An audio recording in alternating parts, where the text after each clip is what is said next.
بسم الله الرحمن الرحيم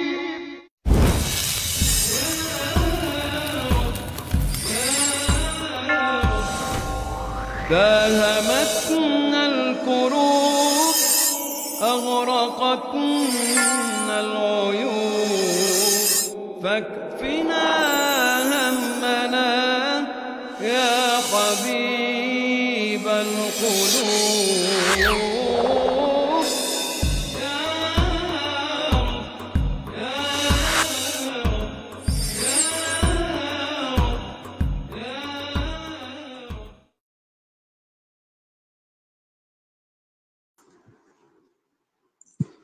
আসসালামু আলাইকুম ওয়া রাহমাতুল্লাহি আলা রাসূলিহিল কারীম শাইতানির রাজীম বিসমিল্লাহির সুম্মা আলহামদুলিল্লাহ। সমস্ত প্রশংসা সমস্ত গুণগান মহান সৃষ্টিকর্তা মহান এবং লাখ কোটি দরুদ ও সালাম বর্ষিত হোক মানবতার মুক্তির দূত বিশ্বনবী হযরত মুহাম্মদ মুস্তাফা সাল্লাল্লাহু আলাইহি ওয়াসাল্লামের প্রতি। তো এই মুহূর্তে যেসব দর্শকরা দেশ এবং দেশের বাইরে যে যেখান থেকে আজকে আমাদের লাইভটি দেখতেছেন এবং পরবর্তীতে যে সমস্ত বাইরে আমাদের লাইভটি দেখবেন তাদেরকে আজকে আমাদের আলোচক এবং দাসট অফ ট্রুথ ফেসবুক পেজ এবং ইউটিউব চ্যানেলের পক্ষ থেকে জানাই আন্তরিক শুভেচ্ছা অভিনন্দন এবং মোবারকবাদ। তো আলহামদুলিল্লাহ আমরা আবারও আপনাদের সামনে চলে আসলাম সংখ্য নিরসন পর্ব 87 প্রশ্ন ও জবাব বিভিন্ন ধর্ম নিয়ে উন্মুক্ত। তো আসুন আপনারা আমাদের লাইভে আপনারা চাইলে হিন্দুইজম, ইসলাম, খ্রিস্টানিজম, নাস্তিকতা, বুদ্ধিজম নিয়ে আমাদের আলোচকদেরকে প্রশ্ন করতে পারেন। ইনশাল্লাহ আমাদের আলোচকরা আপনাদের সে সমস্ত প্রশ্নের যথাযথ রেফারেন্স ভিত্তিক আনসার করা হবে। সমস্ত ব্যক্তিদেরকে যুক্ত হওয়ার জন্য অনুরোধ জানাবো যে সমস্ত দাদা বা ভাইরা ইসলাম নিয়ে সোশ্যাল মিডিয়ায় বিভিন্ন ধরনের অভিযোগ প্রশ্ন করেন তাদেরকে, যাতে তারা আজকে আমাদের লাইভে যুক্ত হয়ে তাদের সেই সমস্ত অভিযোগ প্রশ্নগুলো আমাদের সামনে উপস্থাপন করে। ইনশাল্লাহ তাদের সেই সমস্ত অভিযোগ প্রশ্নের যথাযথ রেফারেন্স ভিত্তিক আনসার করা হবে। তো আমরা দেখতে পাচ্ছি শুরু থেকে অসংখ্য ভাইরা আমাদের লাইভটি দেখতেছেন। আমি ভাইদেরকে অনুরোধ জানাবো আপনারা লাইভটা বেশি বেশি করে শেয়ার করুন এবং আপনাদের বন্ধু বান্ধব যারা আছে তাদেরকে লাইভটি দেখার সুযোগ করে দেন। আর কেউ যদি লাইভে যুক্ত হয়ে আলোচনা করার মতো অবস্থায় না থাকেন তাহলে আপনারা আপনাদের প্রশ্ন বা অভিযোগগুলো আমাদের কমেন্ট বক্সে জানান। ইনশাল্লাহ আপনাদের সেই সমস্ত অভিযোগ বা প্রশ্নগুলো কমেন্ট থেকে হাইলাইট করে আনসার করা হবে। তো আমি আর বেশি কথা বলবো না, অলরেডি আমাদের আলোচক বৃন্দরা উপস্থিত। আমাদের সাথে আছে আমাদের আন্নাজুল সাকিব ভাই এবং আছে আমাদের ডিবেটর হাবিব ভাই। জি আসসালামু আলাইকুম সাকিব ভাই, কেমন আছেন? জি ওয়ালাইকুম আসসালাম, আলহামদুলিল্লাহ আমি তো অনেক অনেক ভালো আছি। আশা করি মডারেটর ভাই আপনিও ভালো আছেন।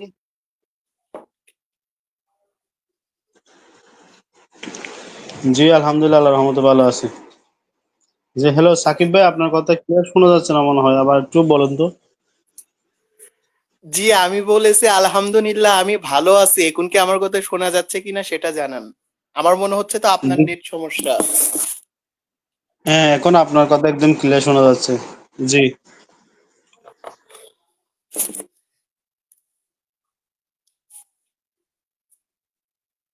আর কি কিছু বলবো? হ্যাঁ আমাদের সাথে আছে আমাদের ডিবেটর হাবিব ভাই। জি হাবিব ভাই কেমন আছেন? ওয়ালাইকুম সালাম। জি ভাই ভালো আছি, আপনি কেমন আছেন? আলহামদুলিল্লাহ আল্লাহর রহমতে ভালো আছি।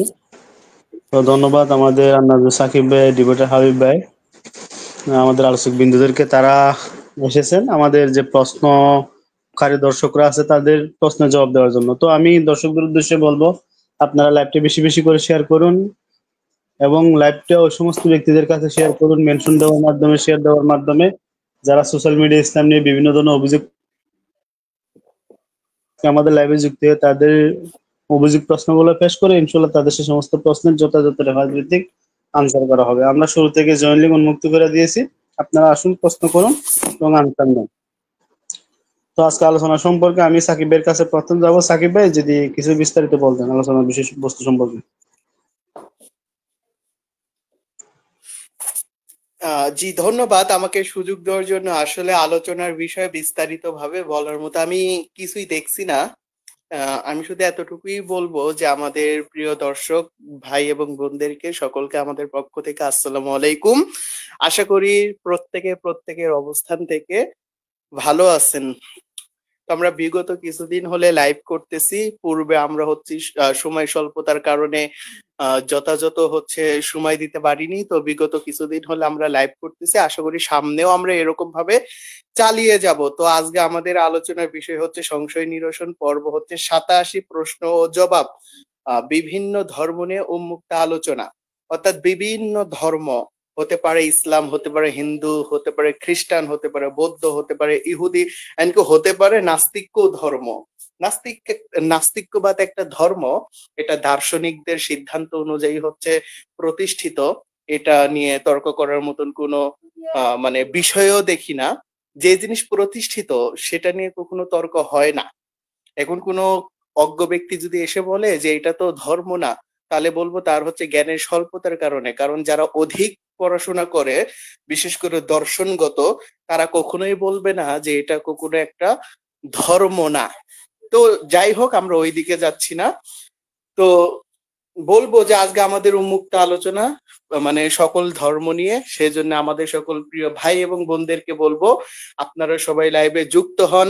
আপনারা আপনাদের ফ্রেন্ড সার্কেলদের কাছে লাইভের লিংক হচ্ছে শেয়ার করেন, যেন তারাও যুক্ত হতে পারে। অথবা তাদেরকে মানে লাইভের কমেন্টে হচ্ছে মেনশন করতে পারেন, যেন তারা লাইভে যুক্ত না হলেও দেখতে পারে। এটাই হচ্ছে আমাদের আপনাদের কাছ থেকে হচ্ছে, মানে আমরা এইটাই আশাবাদী আপনাদের কাছ থেকে, যে আপনারা এটা করবেন, যে আপনাদের প্রত্যেক ফ্রেন্ডের কাছে এই লাইভের লিংক শেয়ার করবেন, লাইভ শেয়ার করবেন, যেন তারা যুক্ত হতে পারে। যুক্ত না হতে পারলে বিকল্প অনুযায়ী শুধু শুনবে। এবং যে সকল ভাইরা লাইভটা দেখতেছেন এবং দেখবেন, তাদেরকে বলবো আপনারা আসেন, এসে কথা বলেন। এবং আপনাদের মধ্যে যারা না আসতে পারবেন তারা কমেন্টে হচ্ছে SMS করতে পারেন। আমরা দেখি প্রতি লাইভে হচ্ছে অনেক ভাইয়েরা হচ্ছে এত পরিমাণে প্রশ্ন করে, চমৎকার চমৎকার প্রশ্ন, দেখা যায় যে আমরা উত্তরই দিয়ে সারতে পারি না। মানে এত উত্তর দেওয়া যায় না। একটা প্রশ্নের যদি আমরা 5 মিনিটও উত্তর দেই, তাহলে দেখেন 10টা প্রশ্নের উত্তর দিতেই কত সময় লাগবে। 5x10 যদি আপনারা যুক্ত করেন। তো বিষয়টা এরকম ভাবে আমাদের হচ্ছে মেনটেন করতে হয়। মানে 100 প্রশ্ন আসলো, আমরা অনেক প্রশ্ন দেখা যায় কমেন্টে প্রায় 200-র মতন প্রশ্ন থাকে, কিন্তু আমরা হয়তো সর্বোচ্চ 15টা বা 16টার মতন দিয়ে থাকি। তো এই জন্য কেউ হচ্ছে কোনো কিছু মনে করবেন না, সময় স্বল্পতা। আমরা অন্যদের মতো প্রায় 3-4 ঘন্টা ধরে লাইভ করি না, আমরা সর্বোচ্চ 1 থেকে 1.5 ঘন্টা করি। কারণ আমাদের হচ্ছে নিত্যদিনে কাজকর্ম থাকে, কারো পড়াশোনা আছে, সেজন্য আমাদের হচ্ছে অল্প সময়ই আমরা দিয়ে থাকি। তো অল্প সময়ের মধ্যে আলহামদুলিল্লাহ আমরা মনে করি আমরা যথেষ্ট বুঝাতে সক্ষম হয়ে আপনাদেরকে, এটাই হচ্ছে সবচেয়ে বেশি। সেজন্য বলবো আপনারা যুক্ত হন, হয়ে আমাদের সাথে সরাসরি কথা বলেন। অথবা কথাও যদি না বলতে চান তাহলে নিচে কমেন্ট করতে পারেন, কিন্তু সেটা হতে হবে সভ্য এবং হচ্ছে ভদ্রভাবে। অনেকেই দেখা যায় কি অনেক নোংরা মানে বচন ভঙ্গি ব্যবহার করে, শব্দ ব্যবহার করে, প্রশ্ন করে, গালাগালি দিয়ে। এরকম কেন হবে? এই যে আমরা কথা বলি ঘন্টার পর ঘন্টা, আমাদের মুখ থেকে একটা গালিও বের হয় না, কারণ আমরা গালি পারিও না স্বাভাবিকভাবে। এমনকি আমরা যদি লেখি, আমাদের লেখার মধ্যেও কোনো গালি থাকে না। এই জন্য বলবো যে প্রশ্ন করবেন। অনেকেই দেখা যায় যে প্রশ্ন করে বিভিন্ন ধর্মের হচ্ছে ভাইয়েরা, তারা গালি দিয়ে করে। এই স্বভাবটা হচ্ছে মানে পরিবর্তনযোগ্য। কারণ গালি দেওয়া কি আদৌ কি কোনো সভ্য মানুষের কাজ হতে পারে? আমার তো মনে হয় না। কেউ যদি বলে পারে, তাহলে তার আসলেই নৈতিকতা নিয়ে প্রশ্ন তোলার যোগ্য মানে রাখে, সুযোগ রাখে। তো যাই হোক, আমি এতটুকুই বললাম। আপনারা কেউ কিছু মনে করবেন না, আপনাদের নৈতিকতা ঠিক করবার জন্যই এত কথা বলতে হয়। তো মডারেটর ভাইকে ধন্যবাদ আমাকে সময় দেওয়ার জন্য। জি, ধন্যবাদ আন্নাদুল সাকিব ভাইকে, এবং ধন্যবাদ জানাই যে সমস্ত ভাইরা লাইভটি দেখতেছেন তাদেরকে অনুরোধ জানাবো লাইভটি বেশি বেশি করে শেয়ার করুন, এবং শেয়ারের মাধ্যমে, মেনশন দেওয়ার মাধ্যমে আপনাদের ওই সমস্ত ফ্রেন্ডদেরকে লাইভটি দেখার সুযোগ করে দেন যারা সোশ্যাল মিডিয়া ইসলাম নিয়ে বিভিন্ন ধরনের অভিযোগ প্রশ্ন করে তাদের কাছে, যাতে তারা আমাদের লাইভে যুক্ত হয়ে তাদের সেই সমস্ত প্রশ্ন অভিযোগগুলা উত্থাপন করে। ইনশাল্লাহ তাদের সেই সমস্ত প্রশ্ন যথাযথ রেফারেন্স ভিত্তিক আনসার করা হবে। আর কোনো ভাই যদি হিন্দুইজম, খ্রিস্টানিজম, নাস্তিকতা নিয়েও যদি কোনো ধরনের প্রশ্ন করতে চায়, তাদেরকে আমরা সাদর আমন্ত্রণ জানাবো। তারাও এসে তাদের সেই সমস্ত প্রশ্ন আমাদের সামনে উপস্থাপন করতে পারে। ইনশাল্লাহ তাদের সেই সমস্ত প্রশ্নের যথাযথ রেফারেন্স ভিত্তিক আনসার করা হবে। আর কেউ যদি লাইভে যুক্ত হয়ে আলোচনায় অংশগ্রহণ করার মতো অবস্থায় না থাকেন, তাহলে তারা তাদের সেই সমস্ত প্রশ্ন অভিযোগগুলো আমাদের কমেন্ট বক্সে জানান। ইনশাল্লাহ তাদের সে সমস্ত প্রশ্ন এবং অভিযোগগুলো কমেন্ট থেকে হাইলাইটের মাধ্যমে আনসার করা হবে। তো শুরু থেকে দেখতে পাচ্ছি আমাদের এখানে অনেকে কমেন্ট করছে। তো দেখেন, আসলে একটা কথা আছে না, মাইন্ড করবেন না, মানুষ বলে না কুত্তার লেজ কোনো সোজা হয় না। এই যে দেখেন হিন্দুরা, আমরা কত সুন্দর করে তাদেরকে লাইভে আমন্ত্রণ জানাচ্ছি, একটা সুন্দর নিরিবিলি প্ল্যাটফর্মে আমরা আলোচনার মাধ্যমে একটা সমাধানের চেষ্টা করতেছি, কিন্তু তারা এসে কি করতেছে, গালাগালি, তোরা জঙ্গি, তোদের কবর আছে। ভাই কিসের কবর নিবেন, কি করবেন আমাদেরকে? আমরা তো জঙ্গিবাদ, তারপর হচ্ছে বর্বরতা, হিংস্রতা, অমানবিকতা, সেগুলো তো আপনাদের ধর্মেই দেখতে পাচ্ছি।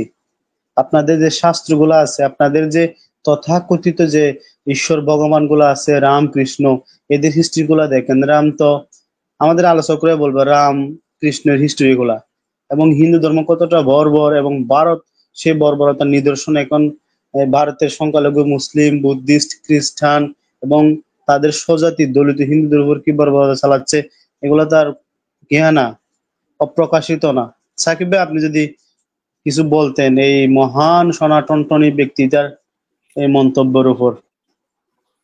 হ্যাঁ, মানে আমি আসলে সত্যি বলতে কি, আমি আসলে একটু আশ্চর্যই হচ্ছে। আর আমি যদি আশ্চর্য হই, এতে কিছু মানে মনে করার আসে না। কি জন্য আসে না দেখেন, আমি মনে হয় আমার কথাটা শেষ করে 2 মিনিটও মনে হয় সময় মানে অতিবাহিত হয়নি, তার মধ্যে দেখেন এই লোকটা হচ্ছে মানে বাজে শব্দ ব্যবহার করে হচ্ছে কমেন্ট করা শুরু করেছে। অথচ আমি কিন্তু আমার কথার মধ্যে বললাম যে কেউ কোনো বাজে শব্দ ব্যবহার করবেন না।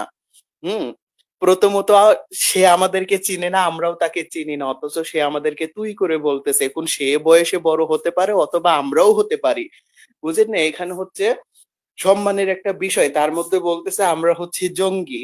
ভাই, আমরা জঙ্গি এটা আপনি কিভাবে জানলেন? জঙ্গি আমরা নাকি, এটার জন্য তো আমাদের সম্পর্কে আপনার জানা উচিত, তাই না?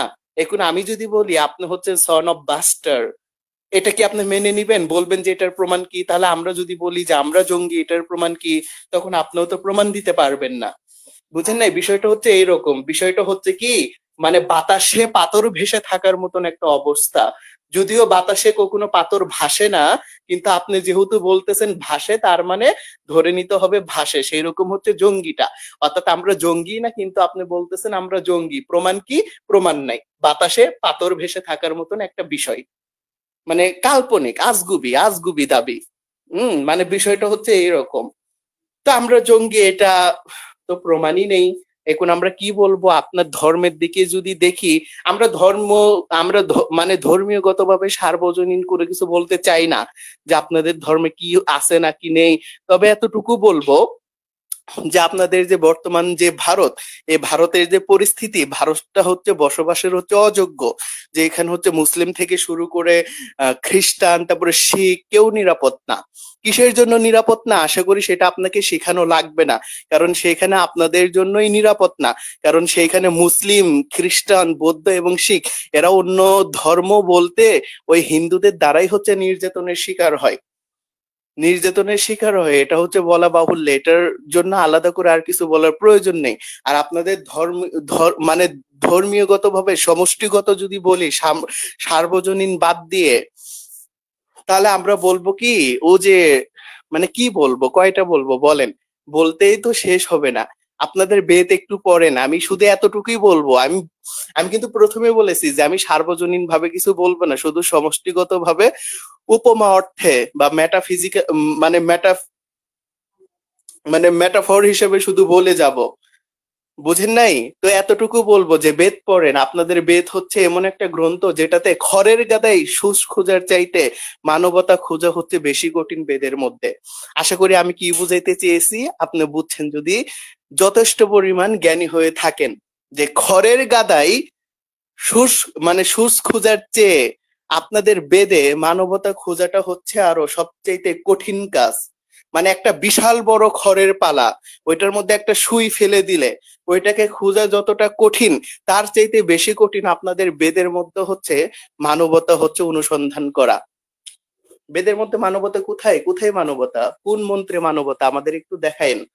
বুঝেন না? যেহেতু আপনারা দাবি করে থাকেন যে বেদ খিল ধর্ম মূলম, যে নাস্তি বেদ তো পরম শাস্ত্র, তো কেমন পরম শাস্ত্র সেটা একটু প্রমাণ দিবেন না? তো পরম শাস্ত্র হতে গেলে তো মানে অহিংসার বাণী থাকা উচিত, কিন্তু আপনাদের বেদে কি আদৌ কি অহিংসার বাণী হচ্ছে?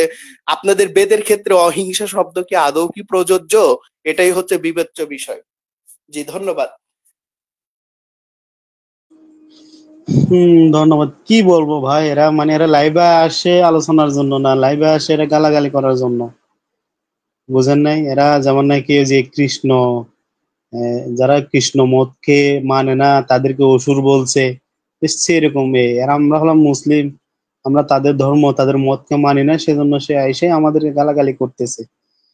জঙ্গিবাদের নমুনা ভাই আপনাদের ধর্ম, বুঝেন নাই? এগুলো যদি ধৈরা ধৈরা যদি দেখানো দেখায়, এগুলো দেখানো হয়েছে ভাই আপনাদের বড় বড় পণ্ডিতদের সাথে। এই যে ইসলাম এবং হিন্দুইজমের অমানবিকতা বা জঙ্গিবাদ নিয়ে ডিবেট হয়েছে, ঠিক আছে? তো এগুলো একটু দেখে আসেন, তারপর কথা বলি। তাছাড়া এখানে যে বক বক, এগুলো আসলে ভালো না। দেখেন সেখানে একটা কমেন্ট করছে, দেখেন, ভারতে থাকতে হলে হিন্দু হয়ে থাকতে হবে, তোরা জঙ্গি। কি একটা অবস্থা রে ভাই! ভারত কি তোদের? কোন হিস্টোরি থেকে তো দেখাতে পারবি না যে ভারত তোদের। এই ভারতবর্ষ ছিল এই এলাকার মূল নিবাসীদের। সিন্ধু সভ্যতা, হরপ্পা সভ্যতা, মহেঞ্জোদারো সভ্যতা, মেহেরপুর সভ্যতা, এই সভ্যতা গুলো হচ্ছে এই অঞ্চলের প্রাচীন সভ্যতা।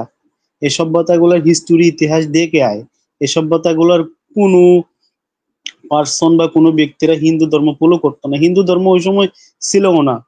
বর্বর জঙ্গি মরুদস্যি আর্যরা এখানে আক্রমণ করে সিন্ধু সভ্যতা ধ্বংস করে এখানে বর্বর একটা সন্ত্রাসী সনাতনী হিন্দু ধর্ম প্রতিষ্ঠা করছে। তবে আগে হিস্টোরিটা যায় নাই, তারপরে কথা বলিস। এরকম যে হ্যাঁ, গালা আমি গালি মডারেটর ভাই আমি একটু বলি। এই যে দেখেন এরা হচ্ছে মানে ইয়া দেখায়, ও যে একটা কথা আছে না, প্রবাদ বাক্য যে গায়ে মানে না আপনি মোড়ল, বিষয়টা হচ্ছে এইরকম। মানে ভারতও থাকতে হলে হিন্দু হয়ে থাকতে হবে। ভাই ভারতটা যে তোমাদের এটারই তো প্রমাণ নাই। আপনারা নিজেরাই তো হচ্ছেন ভারতের হচ্ছে বাহিরে থেকে এসেছেন, এটা আমাদের কথা কেন? হ্যাঁ, মানে যে আর্যরা ভারতে প্রবেশ করেছিল সেই আর্য ধারার হচ্ছে মানে সর্বোচ্চ পণ্ডিত এই স্বামী দয়ানন্দ সরস্বতী, সে তো নিজেই স্বীকার করছে যে পুরাকালে, স্বামী দয়ানন্দ সরস্বতী কি বলছে শুনেন, যে পুরাকালে আর্যরা এবং দস্যুরা, অর্থাৎ আর্যরা এবং অসুরেরা মানে ভারতের বাইরে যুদ্ধে লিপ্ত ছিল। পরে আর্যরা হচ্ছে এই হিমালয়ের মানে পাদদেশ দিয়ে এই ভারতে প্রবেশ করেছে। আর যখন থেকে আর্যরা এই ভারতে প্রবেশ করেছে তখন থেকে এই ভারতের নাম হয়েছে আর্যবর্ত, মানে আর্যদের হচ্ছে বসবাসের স্থান। তো ভাই আপনারা নিজেরাই তো ভারতের না, আপনারা নিজেরাই তো হচ্ছেন ভারতের হচ্ছে বাহিরে থেকে এসেছেন। তো বাইরে থেকে এসে ও যে বিষয়টা কি এমন না যে যেই যায় ক্ষমতায় সে হয়ে যায় রাবণ, মানে যে যায় লঙ্কায় সে হয়ে যায় রাবণ, বিষয়টা কি এরকম? মানে আপনারা নিজেরাই তো ভারতের না, আর্যরা তো ভারতের বাহিরে থেকে এসেছে, এটা আবার আর্যদের সর্বোচ্চ পণ্ডিত স্বামী দয়ানন্দ সরস্বতী নিজেই স্বীকার করছে যে আর্যরা আগে ভারতেই ছিল না, সেই জন্য ভারতের নাম ছিল জম্মুদ্বীপ। যখন আর্যরা এই ভারতে এসে বসবাস করতে শুরু করলো তখন এই জম্মুদ্বীপের নাম হয়েছে আর্যবর্ত। তার আগে এটা আর্যদেরই বসবাসের স্থান ছিল না। তো এখন ভেবে নেন যে আপনারা মানে কার ওপর হচ্ছে কাদের উপরে কথা বলতেছেন। মানে আপনারা যাদেরকে হিন্দু হয়ে থাকতে বলতেছেন তারা হচ্ছে এই জমির হচ্ছে প্রকৃত মালিক, আর আপনারাই হচ্ছেন বহিরাগত। সুতরাং আপনাদেরকে ঘাত ধরে বের করে দেওয়া উচিত, অথবা হচ্ছে মাজা বরাবর লাথি দিয়ে বের করে দেওয়া উচিত। আপনারা জঙ্গিপনা ছড়াচ্ছেন, আবার বলেন যে হিন্দু হয়ে থাকতে হবে। কেন ভাই হিন্দু হয়ে থাকবো? হিন্দু ধর্মটা কি, মানে হিন্দু ধর্ম কি এত মহান যেটার মধ্যে প্রবেশ করলে মানে সবকিছুই পাওয়া যায়? মানে হিন্দু ধর্মের কেমন শ্রেষ্ঠত্ব আছে এটা তো আপনাদের দেখাতে হবে। ওই জন্যই তো বললাম যে বেদের কোথায় কোথায় মানবিকতা আছে, ওই মানবতাটা আমাদের একটু দেখান, আমরা একটু দেখি। বুঝেন না? আপনাদের শাস্ত্রই তো বলছে যে নাস্তি বেদাত পরম শাস্ত্র, যে বেদের চাইতে আর কোনো পরম শাস্ত্রই নেই। তো বেদ কেমন পরম শাস্ত্র, কেমন শ্রেষ্ঠ শাস্ত্র, এটা তো আমাদেরকে দেখাবেন। মানে বেদ হচ্ছে শ্রেষ্ঠ, তো তার শ্রেষ্ঠত্ব দেখাবেন না আমাদের, যে কোথায় কোন শ্রেষ্ঠত্ব লেখা আছে আমরা একটু দেখে আমাদের সামনে উপস্থাপন করুন, তাহলেই তো প্রমাণিত হবে যে আর যে হিন্দু ধর্ম কতটা শ্রেষ্ঠ, তারপরে হচ্ছে বেদ হচ্ছে কতটা শ্রেষ্ঠ।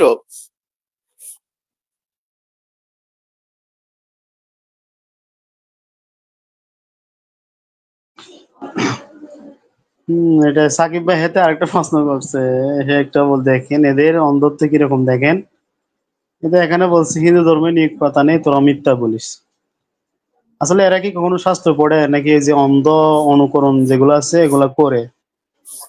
কিছুদিন আগে একটা ভিডিও দেখলাম যে মানে মসজিদের জায়গা ভারতের আপনার এটা হচ্ছে বিহারে একটা মসজিদের জায়গার মধ্যে সারা রাত্রে অন্ধকারে একটা শিবলিঙ্গ বসায় দিছে। তারপরে সকালে এসে বলতেছে এখান থেকে শিবলিঙ্গ উদয় হয়েছে, এটা হিন্দুদের জায়গা। এটা বলে মসজিদটা ভাঙে এরা মসজিদের জায়গা মসজিদ দখল করে ফেলছে। মানে এরা এরকম অন্ধ মনে হয়, মানে শাস্ত্র ইতিহাস ঐতিহ্য কিছু না পড়ে কোনো রিসার্চ না কইরা যে সমস্ত কথাগুলা বলে। তো সাকিব ভাই যে এই যে মূর্খতাটা একটা ধরে দেন, বুঝলেন না? তাদের শাস্ত্রে কোথায় কোথায় নিয়োগ কথা আছে একটু বলে দেন। হ্যাঁ, প্রথম কথা হচ্ছে কি তার প্রশ্নটাই তো হচ্ছে অনর্থক, কারণ আমরা আমাদের কথার মধ্যে একবারও নিয়োগ শব্দ উচ্চারণ করিনি। তখন সে কেন নিয়োগ প্রথার সম্পর্কে জানার জন্য আগ বাড়িয়ে প্রশ্ন করলো আমি জানি না। মানে আমাদের মুখ থেকে নিয়োগ প্রথার কাহিনী শুনে সে কোন আবার অকর্ম করবে নাকি? মানে অকর্ম বলতে বুঝাচ্ছি, মানে কি বুঝাচ্ছি, আপনারা যারা পুরুষ মানুষ আছেন তারা বুঝে গেছেন, আমি ওইটা আলাদা করে ব্যাখ্যা করতে চাচ্ছি না, কারণ ওইটা ব্যাখ্যার বিষয় না। মানে তার কি এরকম কোনো কিছু কোনো কথা দরকার যা হচ্ছে তাকে উত্তেজিত করবে, যেটা তাকে হচ্ছে উত্তেজিত করবে আর সে ওইটার মাধ্যমে হচ্ছে মানে শারীরিক আহ শান্তি অর্জন করবে, এরকম কি সে কোনো কথা চাচ্ছে? কারণ আমরা তো আমাদের কথার মধ্যে কোথাও নিয়োগ শব্দ উচ্চারণই করিনি। তখন সে আগ বাড়িয়ে কেন হচ্ছে এটা সম্পর্কে জানতে চাচ্ছে? কারণ নিয়োগটা হচ্ছে এতটাই মানে অশ্লীল বেহায়াপনা যে সেটা হচ্ছে কোনো সভ্য সমাজে সভ্য মানুষদের সামনে মানে বলার রুচি থাকে না। মানে বিষয়টা হচ্ছে এই রকম, কোনো হিন্দুর ক্ষমতা নেই বা কোনো সনাতনী ভাই অথবা বোনদের ক্ষমতা নেই যে তাদের পিতা বা মাতার সামনে এই নিয়োগ প্রথার যে বিবরণ এটা হচ্ছে পড়ে শোনাবে। কারোই ক্ষমতা নেই, কারণ এটা এতটাই রুচিহীন বা রুচির বিপরীত। যেটা হচ্ছে স্বামী স্ত্রীর মধ্যকার কথা সেটা হচ্ছে নিয়োগের মাধ্যমে হচ্ছে প্রকাশ পায়। মানে এতটাই হচ্ছে অশ্লীলতায় পরিপূর্ণ এটা। এখন সে বলতেছে যে নিয়োগ প্রথা নেই, এগুলো হচ্ছে আন্দাজে কথাবার্তা। আপনারা যদি হচ্ছে যাজ্ঞবল্ক্য সংহিতা দেখেন, ঋষি শ্রেষ্ঠ যাজ্ঞবল্ক্য, তো ঋষি শ্রেষ্ঠ যাজ্ঞবল্ক্যের যে যাজ্ঞবল্ক্য হচ্ছে ধর্মসূত্র, এটার মধ্যেও তো নিয়োগের বিষয় আছে। মেবি এটা পাবেন হচ্ছে 1 নম্বর অধ্যায়ের 78 থেকে মেবি 80 নম্বর শ্লোক পর্যন্ত। আবার মনুসংহিতাও যদি দেখেন, মনুসংহিতাও তো হচ্ছে নিয়োগের বিবরণ আছে। তো এগুলো তো গোপনীয় বিষয় না। এমনকি শুধু ধর্মশাস্ত্রগুলো বা সংহিতা শাস্ত্রগুলো না, এমনকি বেদের মধ্যেও হচ্ছে নিয়োগ প্রথা আছে। এটা হচ্ছে আর্যদের সর্বোচ্চ পণ্ডিত স্বামী দয়ানন্দ সরস্বতী তার সত্যার্থ প্রকাশ গ্রন্থেই হচ্ছে প্রমাণ করেছে যে বেদের মধ্যেও হচ্ছে নিয়োগ প্রথা বিদ্যমান। তো যেইখানে যেই নিয়োগ প্রথা বেদ দ্বারা প্রমাণিত, তারপরে হচ্ছে এই মানে হচ্ছে ধর্মশাস্ত্রাদি দ্বারা প্রমাণিত, সেইখানে আর কি লাগে বলেন? মানে ধর্মশাস্ত্র এবং বেদ যেই নিয়োগ প্রথার বিবরণ দিছে সেটা একটু হলেও সভ্য, কিন্তু স্বামী দয়ানন্দ সরস্বতী যেই নিয়োগ প্রথার বিধান দিয়ে গেছে এই ইংরেজদের সময় এসে, একজন ইংরেজদের প্রকৃত দালাল, হ্যাঁ, এই ব্যক্তি মানে এমন এমন বিধান দিয়ে গেছে নিয়োগ প্রথার ব্যাপারে যেগুলো হচ্ছে আর্যরা শুনলেও মনে হয় লজ্জা পায়, কিন্তু হচ্ছে তারা বাদ দিতে পারছে না, কারণ সেটা তাদের ঋষির বাণী, সেজন্য তারা বাদ দিতে পারছে না। মানে এত নিকৃষ্ট মানে নিয়োগের বিধান দিয়ে গেছে যে একজন স্বামীর যদি তার স্ত্রীকে পছন্দ না হয় তাহলে সে ওই স্ত্রীকে বাদ দিয়ে নিয়োগ লাগাইব। আবার যদি স্ত্রীর সাথে যদি স্বামীর যদি ঝগড়া লাগে তাহলে স্ত্রী তার ওই স্বামীকে ত্যাগ করে নিয়োগ লাগায়া একটা বাচ্চা জন্ম দিয়ে স্বামীর আইনা বলবে এই নাও তোমার বাচ্চা। মানে কতটা অসভ্য হলে এরকম হতে পারে, মানে কতটা অসভ্য বর্বর। এবং কি মানে ভাই, এরকম কোনো কি শব্দ আছে যেটার মাধ্যমে আমি এটাকে বর্ণনা করব যে এক কথাতেই বর্ণনা করা যাবে? কারণ অসভ্য, তারপরে লজ্জাহীন, এগুলো শব্দই খাটে না। মানে এতটাই হচ্ছে কি বলবো বলেন?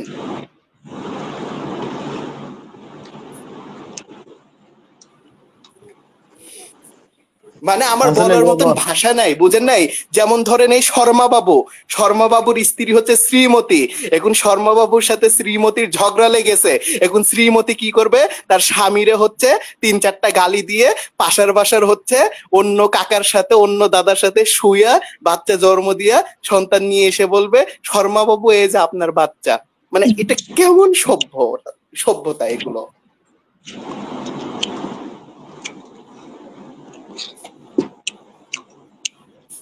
আসলে কি আর বলার থাকে, তাদের সাথে যে নিয়োগ প্রথার যে ভয়াবহতাটা, আসলে এটা কোনো মানে সন্তান তার পিতামাতার সামনে বর্ণনাই করতে পারবে না। কিন্তু দুঃখের বিষয় এটা তাদের ধর্মীয় বিধান, এটা খুবই পবিত্র বিধান। এটাকে তাদের না ঋষি মডারেটর ভাই, মহারিষিরা আমাকে একটু বলেন তো যে একজন স্বামীর তার স্ত্রীকে পছন্দ হচ্ছে না বা ভালো লাগতেছে না, এই জন্য সে অন্য নারীর কাছে গিয়ে নিয়োগ করবে।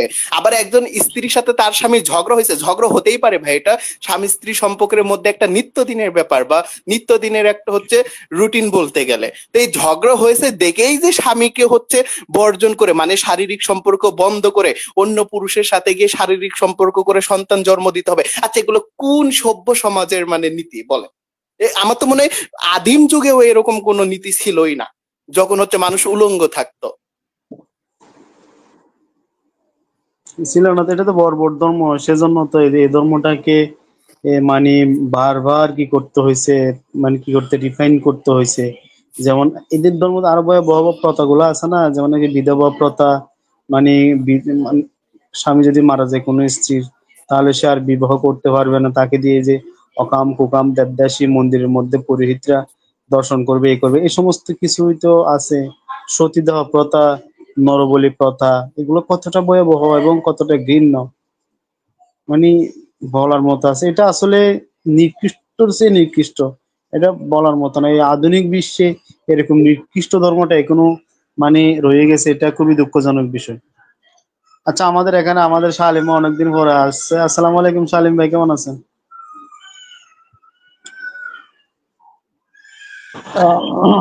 হ্যাঁ জি। ওয়ালাইকুম আসসালাম খায়রুদ্দিন ভাই, ভালো আছি। অনেকদিন পরে আসলাম, অনেকদিন ধরে আলোচনা হয় না। দেশের পরিস্থিতি আপনারা জানেন, দেশের সবকিছু উলটপালট হয়ে গিয়েছে। আমরাও একটু ছিলাম, এখন সবকিছু আবার আগের মতো সুষ্ঠু হচ্ছে, স্বাভাবিক হচ্ছে। তো ইনশাল্লাহ আমরা লাইভ, ইনশাল্লাহ আস্তে আস্তে আমরা আবার আগের মতো লাইভ করব, সেই আশা রাখি। আপনারা সবাই ভালো আছেন? অনেকদিন পরে আসলাম, ভালো আছেন আপনারা সবাই? জি আলহামদুলিল্লাহ ভালো আছি, আপনাকে পেয়ে অনেক খুশি হলাম। আসলে আমরাও ব্যস্ততা হয়ে গেছিলাম, তো তো কন্টিনিউ করতে পারি নাই, কারণ পরীক্ষা টরীক্ষা এই যে এই সমস্ত কিছু নিয়ে বিজি ছিলাম। আর ইয়া, আমাদের রাজনৈতিক পট পরিবর্তন, অনেক বিষয় করার জন্য নিয়মিত হতে পারেন। ইনশাল্লাহ এখন থেকে আমরা লাইভ করব, আর আপনি তো আছেন, তো ভালো লাগলো। হ্যাঁ ইনশাল্লাহ। তো আমাদের সনাতনী দাদারা কি আগের মতো অ্যাক্টিভ আছে নাকি? সনাতনী দাদাদের কি খবর? না আছে, ওরা অ্যাক্টিভ আছে, ওরা এসে লাইভে গালাগালি করে, এছাড়া আর কিছু করে না। ও হ্যাঁ, ওই যে আপনার ওই যে সাকিব ভাই এটা জানে ভালো যে মা কালীর মূর্তি যে সময় বিসর্জন দেয়, ওই সময় নাকি প্রচুর গালাগালি করতে হয় পিছন দিক থেকে। এটা সাকিব, এটা কি সত্য? ওরা ওইখান থেকে কি এগুলো শিখছে নাকি? হ্যাঁ, এটা এটা মনে হয় পাবেন হচ্ছে এটা হয়তো আপনি পাবেন 61 নম্বর অধ্যায় 16 নম্বর ভার্সে, অথবা 16 নম্বর অধ্যায়ের 61 নম্বর ইয়েতে। ওইখানে বলা হচ্ছে ওই মা কালীকে যখন বিসর্জন দিবে তখন গালাগালি করতে হবে, বেশ্যাদের আইনা নাচাইতে হবে, মদ খাইতে হবে, তাহলেই হবে প্রকৃত মানে বিসর্জন। মানে পবিত্র সনাতন ধর্ম হবে। হ্যাঁ হ্যাঁ, পবিত্র। মানে ওই যতক্ষণ হচ্ছে গালাগালি না করবে একে অপরকে, তারপরে ওই পতিতাদের আইনা না নাচাবে, তারপরে হচ্ছে মদ্যপান না করবে, হ্যাঁ মানে মেয়েদের স্তন না হাতাবে, ততক্ষণ পর্যন্ত ওই পূজা হচ্ছে পবিত্র বা শুদ্ধ হবে না। তো মা কালী এটা ওইদের বাধা দেয় না কে? কারণ মা কালী তো ওই সময় তো জাগ্রত। মানে ওরা তো বলে যে মা কালীর যে সময় পূজা করে ওই সময় মন্ত্র পাঠ করে নাকি মা কালীর জাগ্রত করে দেওয়া হয়। তো মা কালী গুলো বাধা দেয় না কেন? এই গালাগালি করতে দূর হইতেছে। ভাই, মা কালীরই তো সবকিছু দেখতেছে সবাই, তো নিজেকেই যখন রক্ষা করতে পারে না তখন তার ভক্তদের কিভাবে রক্ষা করবে? দেখছেন, এইটাই হইতেছে সনাতন। আর এই টেবিলে আমাকে কয় যে গর্ভাপসি করতে। ভাই এই ধরনের এইটা যদি ধর্ম হয়, যে মা কালীর নিয়ে যাইবো, পিছন দিকটা গালাগালি করবো, বেশ্যাদের নাচাইবো, মদ মদ খাইবো, এইটা যদি সনাতন ধর্ম হয়ে থাকে, তো গর্ভাপসিটা কি পসিবল? মানুষ জীবন দিয়ে লাইব না? না, ওদের কাছে ওইটাই হচ্ছে সভ্যতার হচ্ছে মূল প্রতীক। সেজন্য বলতেছে হিন্দু, ভারতে থাকতে হলে হিন্দু হয়ে থাকতে হবে। আহা, কি আহামরি শ্রেষ্ঠত্ব ধর্ম! এই ধর্ম নিয়ে এত বাহাদুরি, কি অবস্থা! যাক, সমস্যা নাই, আলোচনা করেন। আচ্ছা, এখানে একজন মহিম আল্লাহর দাস, উনি প্রশ্ন করেছে কি নিয়ে আলোচনা করতেছেন। ভাই, আমরা উন্মুক্ত আলোচনা করতেছি ইসলাম, হিন্দুইজম, খ্রিস্টানিজম, নাস্তিকতা, যে কোনো ধর্মের বিভিন্ন বিষয় নিয়ে আমাদের আলোচকদের প্রশ্ন করতে পারেন। ইনশাল্লাহ সে সমস্ত প্রশ্নের যথাযথ রেফারেন্স ভিত্তিক অ্যান্সার করা হবে। তো আমি দেখতে পাচ্ছি অসংখ্য ভাই আমাদের লাইভটি দেখতেছেন। আমাদের 3টা প্ল্যাটফর্ম থেকে একাধারে লাইভটি চলতেছে। তো আমি দর্শকদের উদ্দেশ্যে বলবো, আপনারা লাইভটি বেশি বেশি করে শেয়ার করুন। বিশেষ করে ওই সমস্ত ব্যক্তিদের কাছে লাইভটি শেয়ার করুন যারা সোশ্যাল মিডিয়া ইসলাম নিয়ে বিভিন্ন ধরনের অভিযোগ প্রশ্ন করে তাদের কাছে, যাতে তারা আজকে আমাদের লাইভে যুক্ত হয়ে তাদের সে সমস্ত অভিযোগ প্রশ্নগুলা আমাদের সামনে পেশ করে ইনশাল্লাহ তাদের সে সমস্ত প্রশ্নের যথাযথ রেফারেন্স ভিত্তিক আনসার করা হবে। তো আমাদের এখানে নিচে একটা আমরা প্রশ্ন দেখতে পাচ্ছি। অগ্নিবীর নামে একটা ভাই এখানে প্রশ্ন করছে, যিশু কি জিহোবা? খ্রিস্টানদের এসব দাবি কি সঠিক? খুব সুন্দর প্রশ্ন। আপনার প্রশ্নটির জন্য আপনাকে ধন্যবাদ। যে আমি আমাদের হাবিব শালিম ভাইয়ের কাছে যাবো এখন। শালিম ভাই যখন অনেকদিন পর পাইছি, শালিম ভাই আপনি যদি এই বিষয়ে রেফারেন্স ভিত্তিক কিছু আলোচনা করতেন।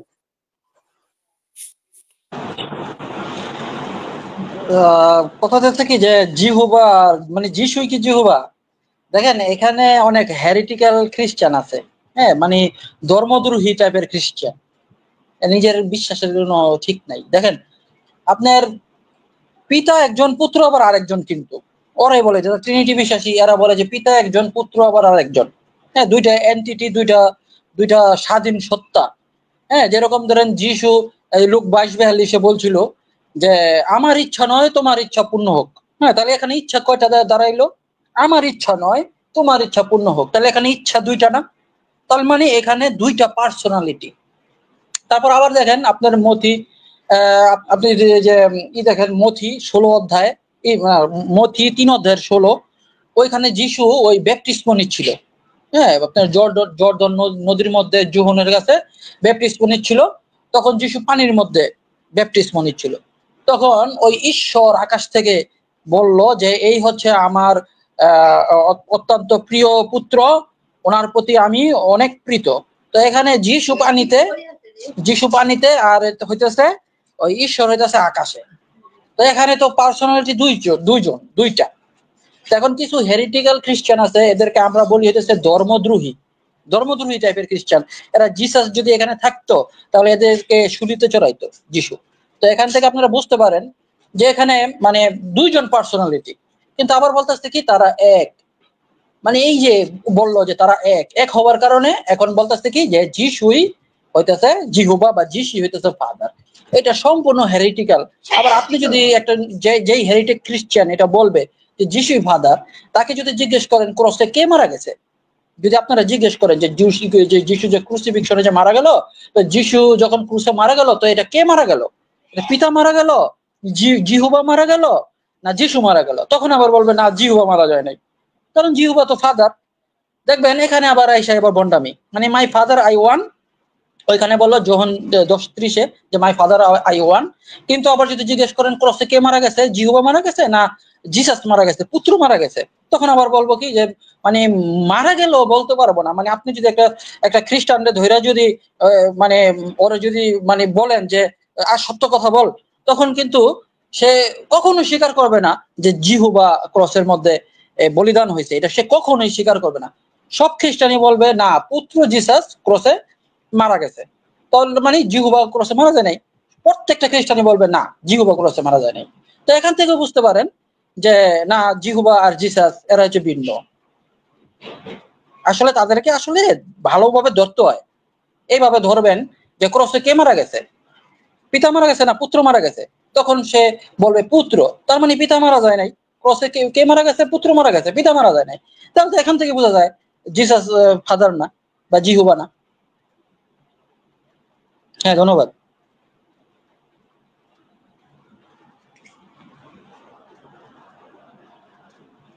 হ্যাঁ, খায়রুদ্দিন ভাই বলেন, সাকিব ভাই বলেন।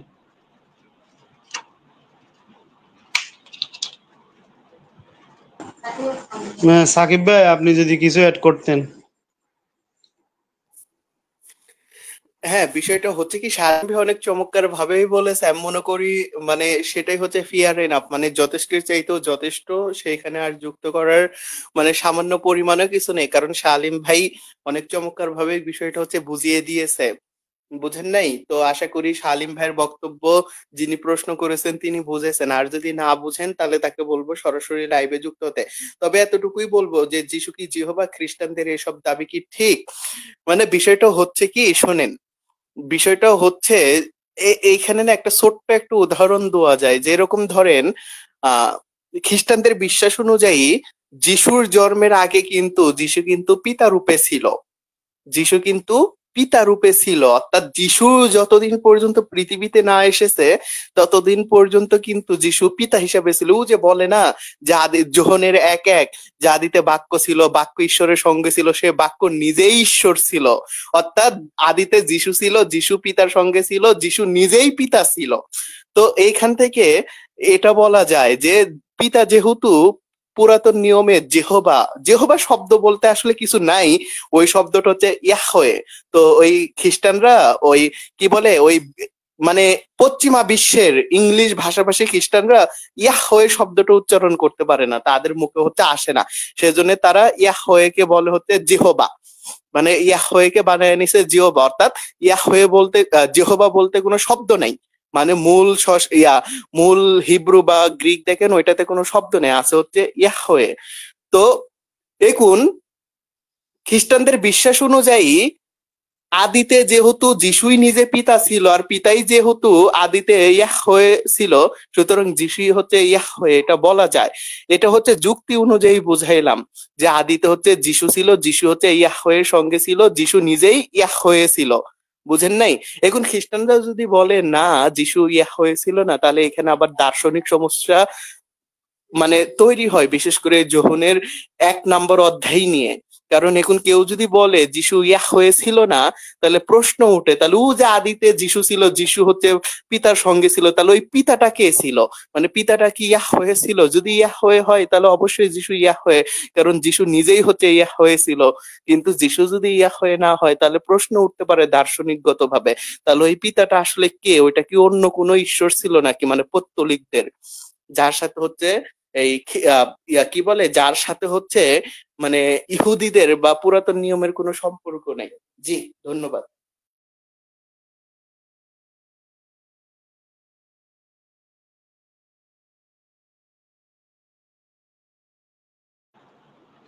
আর এগুলা সাকিব ভাই, এগুলা কিরকম একটা হেরিটেক্যাল, আপনি যেটা বললেন যে আদিতে বাক্য ছিল, হ্যাঁ, জন 1:1 দেখেন, মানে বাক্যটারে ধরে নেই, ধরেন পুত্র ধরে নেই, দেখেন মানে এগুলা আসলে কিরকম একটা মানে ননসেন্স। দেখেন, যেরকম ধরেন বাক্যটারে পুত্র ধরে নিলাম, হ্যাঁ, মানে আদিতে পুত্র ছিল, পুত্র, আর ঈশ্বরকে ধরলাম হচ্ছে ফাদার। তো দেখেন, আদিতে পুত্র ছিল, পুত্র পিতার সাথে ছিল, হ্যাঁ, আদিতে পুত্র ছিল, পুত্র পিতার সাথে ছিল। তাহলে ভাই বাপের আগে পোলা, এটা এটা এটা কিরকম? মানে বাপের আগেই পোলায় আইয়া পড়ছে, মানে এক্সিস্ট করতেছে। এখানে বলা উচিত ছিল না যে আদিতে ছিল ফাদার, এটা বলা উচিত ছিল না? এটা তো বলা উচিত ছিল যে আদিতে ছিল ফাদার। না শালিম ভাই, ওইটা তো বড়, ওইটা তো সমস্যা, কিন্তু পরের বাক্যটা আরো বড় সমস্যা, যে আদিতে পুত্র ছিল, মানে পিতার আগেই পুত্র ছিল, মানে কেমনে কি, মানে কিভাবে আমি বিষয়টা বুঝাবো ভাই? পিতার আগে পুত্র ছিল মানে বিষয়টা কেমন? মানে আদিতে পুত্র ছিল, পুত্র আবার পিতার সঙ্গে ছিল, সেই পুত্র আবার পিতা ছিল, মানে পুত্র নিজেই আবার পিতা ছিল। তাহলে এখানে পুত্রকে আর পিতাকে, এখানে পিতাই যখন পুত্র, পুত্রই যখন পিতা, তখন আবার দুইটাকে আলাদাভাবে বর্ণনা করে কিভাবে? এটা তো আসলে দেখেন পুরাই মানে মানে পিতা একটা কখনো মানে পুত্র কিরকম হয়? আচ্ছা, পিতা কখনো পুত্র হয়? আচ্ছা, আমার আমার ঔরজাত যেই পুত্র জন্ম নিবে আমার স্ত্রীর গর্ভে, মানে আমার বিগটন সন, ওইটা আমি হব, এটা কেমন কথা? অথচ ওইখানে বলতেছে এটা আদিতে আদিতে ছিল। পুত্র ছিল, পুত্র হচ্ছে পিতার সঙ্গে ছিল, সেই পুত্র নিজেই আবার পিতা ছিল। মানে বিষয়টা কেমন? হ্যাঁ, মানে কোনো যুক্তিগত কিরকম কোনো ইয়ে নেই। মানে বুঝাইতেছে যে I want to kick out father, এটা বুঝাইতেছে যে যে মানে যে এটা লেখক সে সে ওয়ান্ট টু মানে সে মানে ফাদার কে কিক আউট করতে চাইতেছে। দেখেন আদিতে পুত্র ছিল, পুত্র পিতার সাথে ছিল, সেই পুত্রটাই পিতা ছিল, তার মানে ফাদার ডিসঅ্যাপিয়ার, ফাদার হয়ে গেছে কি একেবারে মানে নাই হয়ে গেছে, ফাদার ইজ ডিসঅ্যাপিয়ার। মানে পিতাই পুত্র ছিল বা পুত্র পিতা ছিল, তাহলে তো ফাদার না, ডিসঅ্যাপিয়ার আসলে আসলে আমি নাই কোনো হয়ে কিছু গেছে। বুঝতে পারছি না। এই বর্ণনাটা আসলে আমার মাথার উপরে দিয়ে যায় যে কেমনে কি আপনি যে বলতেছেন, আমার কোনো কিছু বোধগম্য হচ্ছে না। কারণ আদিতে পুত্র ছিল, পুত্র পিতার সঙ্গে ছিল, সেই পুত্রই আবার পিতা ছিল। মানে এখানে কি, এটা কি, এখানে কি বুঝাইতে তো চাচ্ছে? পুত্রই যদি পিতা থাকে, পুত্রই যদি পিতা হয়ে থাকে, তো ফাদার তো ডিসঅ্যাপিয়ার, ফাদার নাই হয়ে গেল না, রোহিঙ্গা হয়ে গেল না, মানে জেনোসাইড করে দিল হম। ফাদারকে, ফাদারকে রোহিঙ্গা বানায়া জেনোসাইড করে দিল, নাই করে দিল। তো এইটা কি, তো সম্পূর্ণভাবে একটা মানে মানে যে আসল গড যিনি ফাদার, তারে এক ধরনের উপেক্ষা করা হচ্ছে, তাকে নাই করে দেওয়া হচ্ছে, নাই করে দিল তাকে, না পুত্রই পিতা ছিল। শালিম ভাই, মানে বর্ণনাটা যদি এরকম ভাবে হতো তাও একটু গ্রহণযোগ্য হতো, যে আদিতে পুত্র ছিল, মানে আদিতে ঈশ্বর পুত্র নামে ছিল, সেই পুত্র নামক ঈশ্বর আবার পিতা নাম ধারণ করলো, সেই পিতা নামক ঈশ্বর আবার মানে রক্তপিণ্ডে মানুষের জন্ম নিল। বিষয়টা এমন হলে এমন হতো যে আদিতে ঈশ্বর পুত্রে নামে ছিল, সেই পুত্র নামক ঈশ্বর আবার পিতা নাম ধারণ করলো, কিন্তু এটাও তো না। এইখানে বোঝাচ্ছে কি আদিতে পুত্র ছিল, পুত্র পিতার সঙ্গে ছিল, সেই পুত্রই আবার পিতা ছিল। মানে এটা কি, এটা কি, এটা কি কোনো প্রবাদ বাক্য নাকি এখানে এটা কোনো ধাঁধা, কি এটা? এখানে সাকিব ভাই যদি আপনার নাম ধারণ করতো তাহলে আমরা আর প্রশ্নই করতাম না। নামটা যদি ধারণ করতো, ধরেন ধরেন আমার নাম এখানে শাহ আলিম দেখতেছেন, আমার পাসপোর্টের মধ্যে নাম আবার ভিন্ন, কিন্তু ব্যক্তি কিন্তু পার্সোনাল মানে যে এন্টিটি আমি যে এন্টিটি, আমি এন্টিটি কিন্তু একজনই রয়েছি। আমার এখানে শাহ আলিম আর পাসপোর্টের যে নামটা, এটা একই ব্যক্তি, একই এন্টিটি, ওয়ান পার্সন। কিন্তু এখানে বাক্যটা জিসাস, আবার ফাদারটাও মানে ওটা কিন্তু এক এন্টিটি না, তারা কিন্তু মানে আলাদা এন্টিটি, আলাদা পার্সোনালিটি, তাদের চিন্তাও ভিন্ন, তাদের অভিযানও ভিন্ন। মানে ফাদার পুত্রকে মানে পুত্রকে পৃথিবীতে ফাদার পাঠায়, তাইলে এখানে দেখেন আবার যিশু বলে যে আমার ইচ্ছা নয় তোমার ইচ্ছা পূর্ণ হোক, তার মানে কি এইখানে এন্টিটিও দুইজন। তাইলে কিভাবে মানে যে এটা লিখছে সে আসলে মানে ওই সময় কি মানে বেশি বেশি মানে বেশি খেয়াল আইছিল কিনা, ওরা তো আবার মদ খায়, তো ওরা কি মানে বেশি খেয়াল আইছিল, আমার কাছে মনে হয় বেশি খাইয়া ওইটা লেখছে। জন 1:1 এটা একেবারে ফালতু, এটা অন্য গসপেলের মধ্যে নাই, যেমন মথির মধ্যেও নাই, লুকের মধ্যেও নাই, তারপরে হইতেছে ওই মার্কের মধ্যেও নাই। তিনটা গসপেল লেখক তারা কেউ ওই জন 1:1 লেখলো না, একমাত্র জনে আইসা জন 1:1 লেখলো। আর এটা সম্পূর্ণভাবে ননসেন্স, একেবারে ননসেন্স। কেউই বলতে পারেন, খ্রিস্টানরাও এটা নিয়ে সমস্যায় আছে।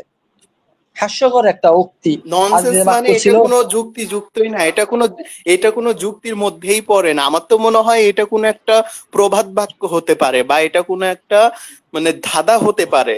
হ্যাঁ, যে আদিতে পুত্র ছিল, পুত্র ঈশ্বর, পুত্র পিতার সঙ্গে ছিল, সেই পুত্র নিজেই আবার পিতা ছিল। আমার মনে হয় এটা কোনো একটা প্রবাদ বাক্য হতে পারে সেই সময়কার। হাবিব ভাইয়ের কাছ থেকে একটা সুন্দর একটা উক্তি শুনছিলাম, ওইটা আমার মনে পড়তেছে যে আদিতে একটা ছাগল ছিল, ছাগলের মধ্যে একটা দড়ি ছিল, সেই দড়িটাই ছাগল ছিল।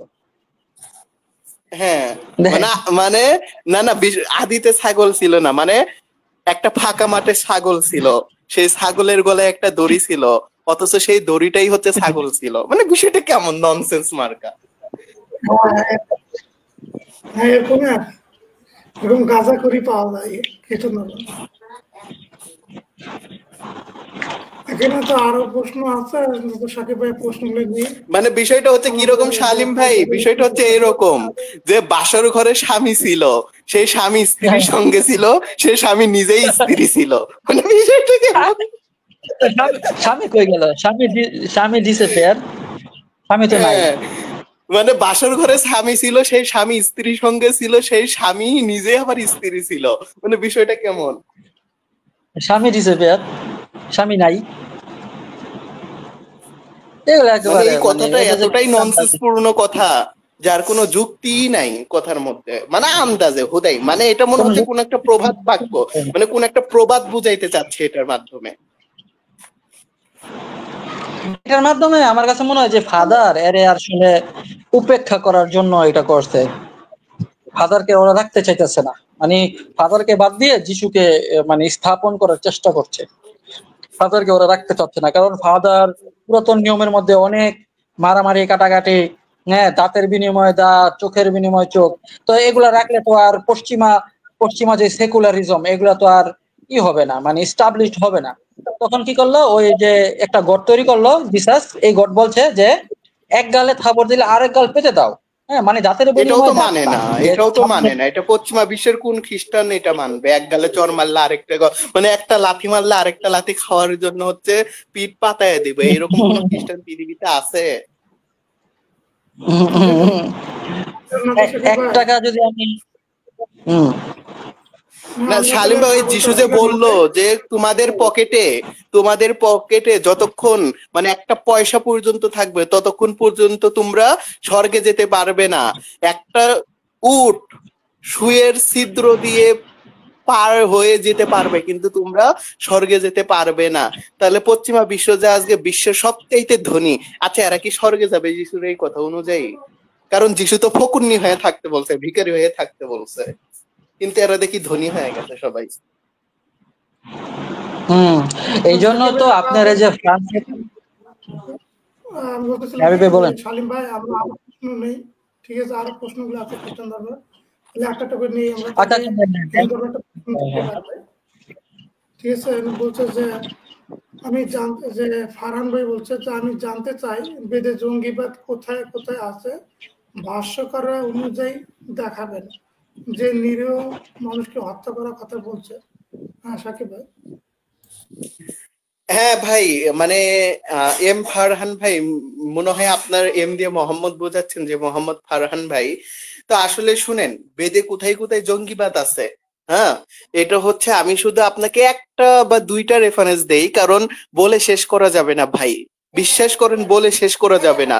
এই বেদের জঙ্গিবাদ বা বেদের হচ্ছে অমানবিকতা নিয়ে এই পর্যন্ত আমরা প্রায় 8-9টার মতন আলোচনা করেছি, এমনকি 5-6টার মতন ডিবেট করেছি, কিন্তু আমরা কখনোই হচ্ছে ইতি টানতে পারিনি এই ডিবেট বা আলোচনার। মানে এত হচ্ছে বিশাল একটা আলোচনা এই বিষয়টা, মানে শেষ হবে না।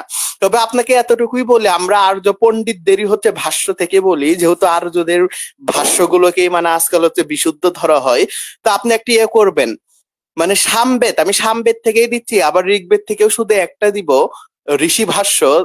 দাঁড়ান, আপনি সামবেদের হচ্ছে 194 নাম্বার মন্ত্র, 194 নাম্বার মন্ত্র, ভাষ্যকার হচ্ছে আর্য পণ্ডিত ব্রহ্মমুনি, মানে মুনি ভাষ্য। তারপরে হচ্ছে ওই একই মন্ত্রে ভাষ্য করেছে হচ্ছে আর্য পণ্ডিত হচ্ছে স্বামী চেতনানন্দ সরস্বতী। তো দেখেন, মানে একই মন্ত্রে ভাষ্য করেছে দুইজন হচ্ছে আর্য পণ্ডিত, একজন আর্য মুনি, আরেকজন হচ্ছে চেতনানন্দ সরস্বতী, একটা হচ্ছে মুনি ভাষ্য সরাসরি। তো এই 194 নাম্বার মন্ত্রতে বলা হচ্ছে অব ব্রহ্ম বিদ্বেষী জহি। এখানে কি বলা হচ্ছে, আপনি তাদের ভাষ্যটা খুলে দেখবেন, যে বলা হচ্ছে যারা হচ্ছে ঈশ্বরের নিন্দাকারী, যারা হচ্ছে ঈশ্বরের নিন্দাকারী তাদেরকে কি করবা, মানে যারা ঈশ্বরের নিন্দাকারী তারা হচ্ছে নাস্তিক, মানে কোন ঈশ্বরের নিন্দাকারী? বৈদিক ঈশ্বরের নিন্দাকারী। বৈদিক ঈশ্বর কারা সেটা সবাই জানে, অর্থাৎ বৈদিক ঈশ্বরের যারা নিন্দাকারী তারা হচ্ছে নাস্তিক। তাদেরকে যেখানেই পাবা, বিশ্ব ব্রহ্মাণ্ডের যেইখানেই পাবা, সেইখানেই তাদেরকে সাপের ফেনার মতন পারিয়ে হত্যা করবা। অর্থাৎ সাপকে দেখলে যে এরকম সাপের ফনা বা সাপের যে একটা ফনা থাকে, মানে গোকরা সাপ দেখার সাথে সাথে যে একটা ফনা তুলে, ওইটাকে যেরকম আপনারা পিটা ইয়া করেন, মানে সোজা কইরা ফালান, মেরে ফেলেন সাপটাকে, ওই রকম ভাবে ওই নাস্তিক মানে বৈদিক ঈশ্বরের নিন্দাকারী মানে ব্রহ্ম বিদ্বেষীকে যেইখানেই পাবেন সেইখানে হচ্ছে তাকে সাপের মতন পিটা মারবেন। পৃথিবীর যে কোনো অঞ্চলে তাকে পাবেন, সেইখানেই তাকে প্রকাশ্যে সাপের মতন পিটা মারবেন।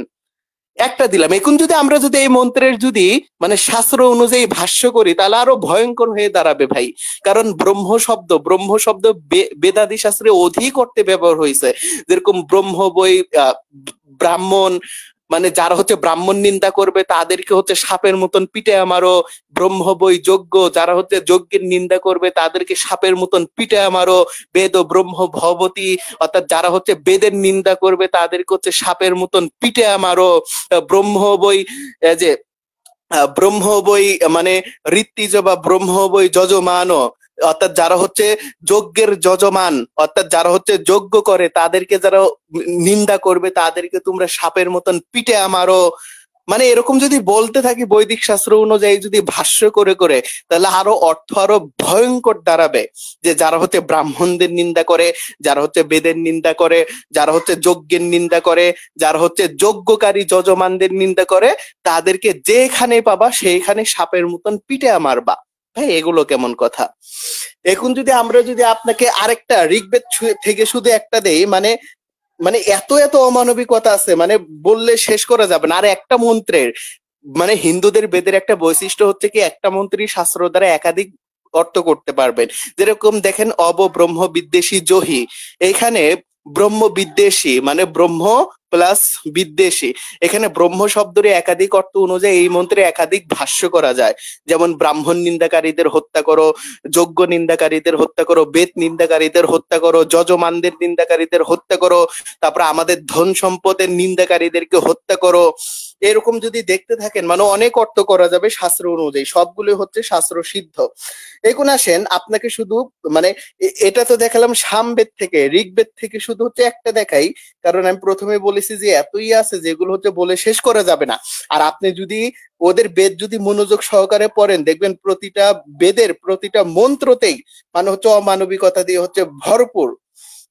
মানে প্রতিটাই মানে উস্কানিমূলক কথা, প্রতিটা মন্ত্রেই দেখবেন খোঁচা মারার কথা, প্রতিটা মন্ত্রেই দেখবেন কুবাকুবির কথা, প্রতিটা মন্ত্রেই দেখবেন গিটাই গিটাই কুবানোর কথা, প্রতিটা মন্ত্রেই দেখবেন গর্দান থেকে হচ্ছে মাথা নামিয়ে দেওয়ার কথা। ভাই পবিত্র বেদ এইরকম কথাবার্তা দিয়ে মানে ভরপুর কেন? এটাই তো হচ্ছে আমাদের মাথাতে ঢুকে না, বুঝেন না? এটাই হচ্ছে আলোচ্য বিষয়। তো আসেন ঋগ্বেদ থেকে শুধু একটা শুধু দেখিয়ে দেই, কারণ ঋগ্বেদ যেহেতু বিশাল বড় একটা গ্রন্থ, এটার মধ্যে ভুরি ভুরি হচ্ছে ওইরকম অমানবিকতাই হচ্ছে পরিপূর্ণ। হ্যাঁ, তো একটা দেখায় দেই। এই যে আপনি যদি দেখেন হচ্ছে ঋগ্বেদ প্রথম মন্ডল 84 নম্বর সূক্তের 8 নম্বর মন্ত্র, এখানে বলা হচ্ছে কি যে কদা মারুতা মারা ধাংসা স্ফুর্তাং খুমফোবিও মানে খুমফোবিও স্ফুর্ত, অর্থাৎ এখানে বলা হচ্ছে কি যে ইন্দ্র কবে সেই সকল মানে আরাধনাহীন, অর্থাৎ এইখানে বৈদিক ঋষিরা বলতেছে যে ইন্দ্র কবে আরাধনাহীন ব্যক্তিদেরকে, অর্থাৎ যারা ইন্দ্রের উপাসনা করে না এই সকল আরাধনাহীন ব্যক্তিদেরকে ইন্দ্র কবে বা কখন হচ্ছে পা দিয়ে পারিয়ে হত্যা করবে, পা দিয়ে পারিয়ে হত্যা করবে। এই যে এখানে বলে আছে যে পদা খুমফমিব স্ফুর্ত, মানে পদা মানে পা, খুমফমিব মানে হচ্ছে কি এই ব্যাঙ্গের ছাতা, মানে ব্যাঙ্গের ছাতার মতন, খুমফমিব হচ্ছে ব্যাঙ্গের ছাতা। তারপরে যে এখানে স্ফুর্ত, এটা হচ্ছে স্ফুর্ত অর্থ হচ্ছে বধকর্মা ভবতে, এটা হচ্ছে নিঘণ্টে হচ্ছে যাসকে বলছে যে স্ফুর্ত শব্দের অর্থ হচ্ছে বধ করা বা হত্যা করা, অর্থাৎ পদা খুমফমিব স্ফুর্ত, যে ইন্দ্র কবে হচ্ছে সেই সকল আরাধনা বা উপাসনাহীন ব্যক্তিদেরকে ব্যাঙ্গের ছাতার নাই পা দিয়ে পারিয়ে পারিয়ে হত্যা করবে। তো দেখেন বিষয়টা হচ্ছে এরকম যে কেউ যদি ইন্দ্রের যদি উপাসনা না করে, তাহলে বৈদিক রাজ্যের রাজা হচ্ছে সেই ব্যক্তির গলায় শ্রীকল লাগিয়ে টেনে রাজ দরবারে নিয়ে এসে মানে ওই উপাসনাহীন ব্যক্তিকে সবার সামনে হচ্ছে ব্যঙ্গের ছাতার নাই পারিয়ে পারিয়ে হত্যা করবে। এই মন্ত্রের আরেকটা অর্থ হতে পারে মানে রাধা শব্দের অর্থ তো ধন, কারণ যাস্ক হচ্ছে নির্ঘণ্টতে বলেছে রাধা ধন নাম ভবতী, যে রাধা হচ্ছে ধনের নাম। তো এখানে যদি আমরা এই অর্থ যদি ধরি যে যারা হচ্ছে ধন সম্পদহীন এই সকল ব্যক্তিদেরকে কবে হচ্ছে ইন্দ্র ব্যঙ্গের ছাতার ন্যায় পা দিয়ে পারিয়ে মারবে। আচ্ছা, কোন ব্যক্তি যদি হচ্ছে জগতে বা পৃথিবীতে যদি ধন সম্পদহীন হয় বা গরিব হয়, এতেই তাকে পা দিয়ে পারিয়ে মারতে হবে, এটা কোন নৈতিকতার মধ্যে পড়ে?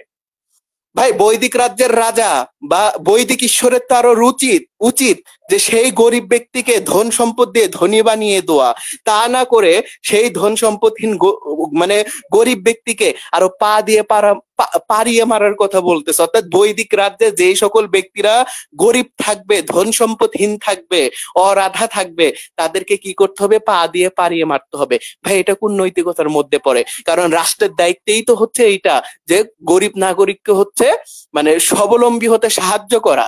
কিন্তু এখানে দেখতেছি স্বাবলম্বী হতে সাহায্য করা তো দূরের কথা, আরো পা দিয়ে পারিয়ে মারতে বলতেছে। মানে এটা আবার কেমন ভাই? এটা আবার কেমন বেদের বিধান? মানে বুঝলাম না।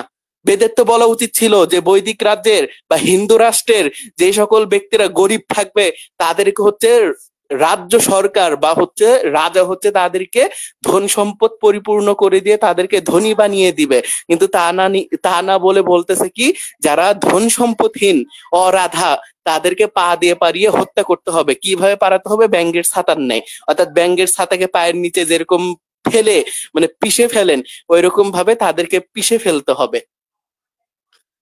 দেখেন, এগুলো যে বললাম এগুলো কোন যুক্তির মধ্যে পড়ে, এগুলো কোন নৈতিকতার মধ্যে পড়ে?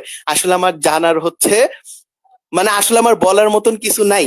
এখন আপনারা বুঝে নেন যে যে দুইটা বললাম এই দুইটা থেকে আপনারা বুঝে নেন যে বেদের হচ্ছে কেমন মানবিকতা পরিপূর্ণ বেদ। বেদ হচ্ছে কেমন নাস্তি বেদাত পরম শাস্ত্র, বেদ কেমন হচ্ছে পরম শাস্ত্র। এগুলো পরম বেদের পরম কথা। ভাই, এগুলো যদি হয় পরম কথা, তাহলে অপরম কথাগুলো কোনগুলো? আমি তো এটাই জানি না। তাহলে আপনি কি বললেন সাকিব ভাই, যে রাধা মানে হইতেছে গরিব, তারপর আরো কি না বললেন? না, রাধা মানে হচ্ছে ধন, মানে রাধা মানে হচ্ছে ধন সম্পদ। আর রাধার প্রথমে অযুক্ত হয়েছে নিষেধ হিসাবে, অর্থাৎ অরাধা মানে হচ্ছে মানে ধনহীন।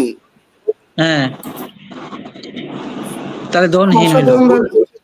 অর্থাৎ যারা হচ্ছে বৈদিক রাজ্যে যারা হচ্ছে ধনহীন ব্যক্তি থাকবে, ধন সম্পদহীন গরিব ব্যক্তি থাকবে, তাদেরকে কি করতে হবে? পা দিয়ে পারিয়ে মারতে হবে। আচ্ছা, এইটা কেমন কথা? মানে গরিব ব্যক্তিদেরকে পা দিয়ে পারিয়ে মারবে? এই জন্যই তো এটা সনাতন ধর্ম। এইখানে তো এই জন্যই তো অর্ধেকের বেশি মুসলমান হয়ে গেছে, এই ভারতের অর্ধেকের বেশি মানুষ মুসলমান হয়ে গেছে।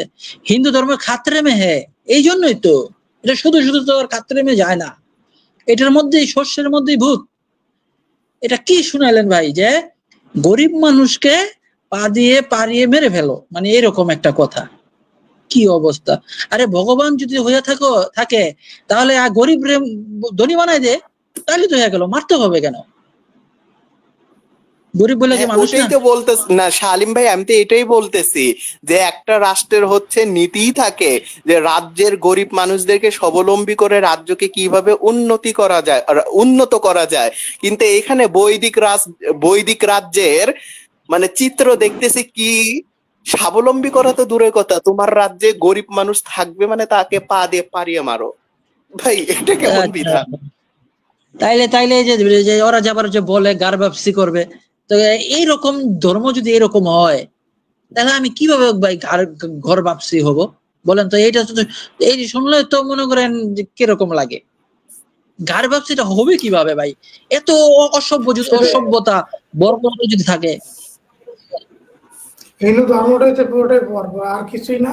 তো এখানে একটা প্রশ্ন ভাই দিচ্ছে, নাম হচ্ছে এরোটিক আই ভাই, প্রশ্ন করছে হিন্দু ধর্ম দর্শন শাস্ত্রে কি? সাকিব ভাই এটা বলো। হিন্দু ধর্মে ধর্ষণ বলতেই তো কিছু এক্সিস্ট করে না, মানে অস্তিত্ব নেই। অর্থাৎ হিন্দু ধর্মে ধর্ষণ বলতে যে কিছু একটা আছে এই বিষয়টাই, এই শব্দই তো নাই। অর্থাৎ ধর্ষণের শাস্তি এই শব্দটাই তো নাই। অর্থাৎ কেউ একজন যে ধর্ষণ করবে, এই শব্দটাকেই তো হচ্ছে শ্রুতিকাররা গ্রহণ করেনি। বুঝেন নাই? মানে হিন্দু ধর্মে যে ধর্ষণ হয় এই কথাটাই তো নাই। কারণ ধর্ষণের কোন হচ্ছে রূপরেখা নাই যে কোন কোন কারণে বা কোন মাধ্যমে এটা ধর্ষণ হবে এবং তার শাস্তি কি। শুনেন, হিন্দু ধর্মে একটা জিনিস দেখবেন, হিন্দু ধর্মে কোনো জিনিস নিষিদ্ধ থাকলে তার জন্য শাস্তির বর্ণনা থাকে। অর্থাৎ যেরকম বলছে ব্রাহ্মণরা মদ খেতে পারবে না, ব্রাহ্মণরা যদি মদ খায় তাহলে তাদের জন্য, অর্থাৎ ব্রাহ্মণরা সুরাপান করবে না, সুরাপান করলে তারা অমক পাপে দোষী হবে, এমনকি তাদের এত দিনের হচ্ছে শাস্তি হবে। কিন্তু এখন কোন ব্রাহ্মণ যদি ধর্ষণ করে তাহলে তার কোন পাপ হবে এবং কি ওই পাপের জন্য কতদিন তার শাস্তি হবে বা কি শাস্তি হবে এই বর্ণনাগুলো নাই। অর্থাৎ এই মানে ধর্ষণের মতন একটা কর্ম করলে যে একটা পাপ হবে এটারও নাম নাই, যে কি পাপ হবে কি এই পাপের দরুন কি শাস্তি হবে বা পানিশমেন্ট হবে এটাও বলা নাই।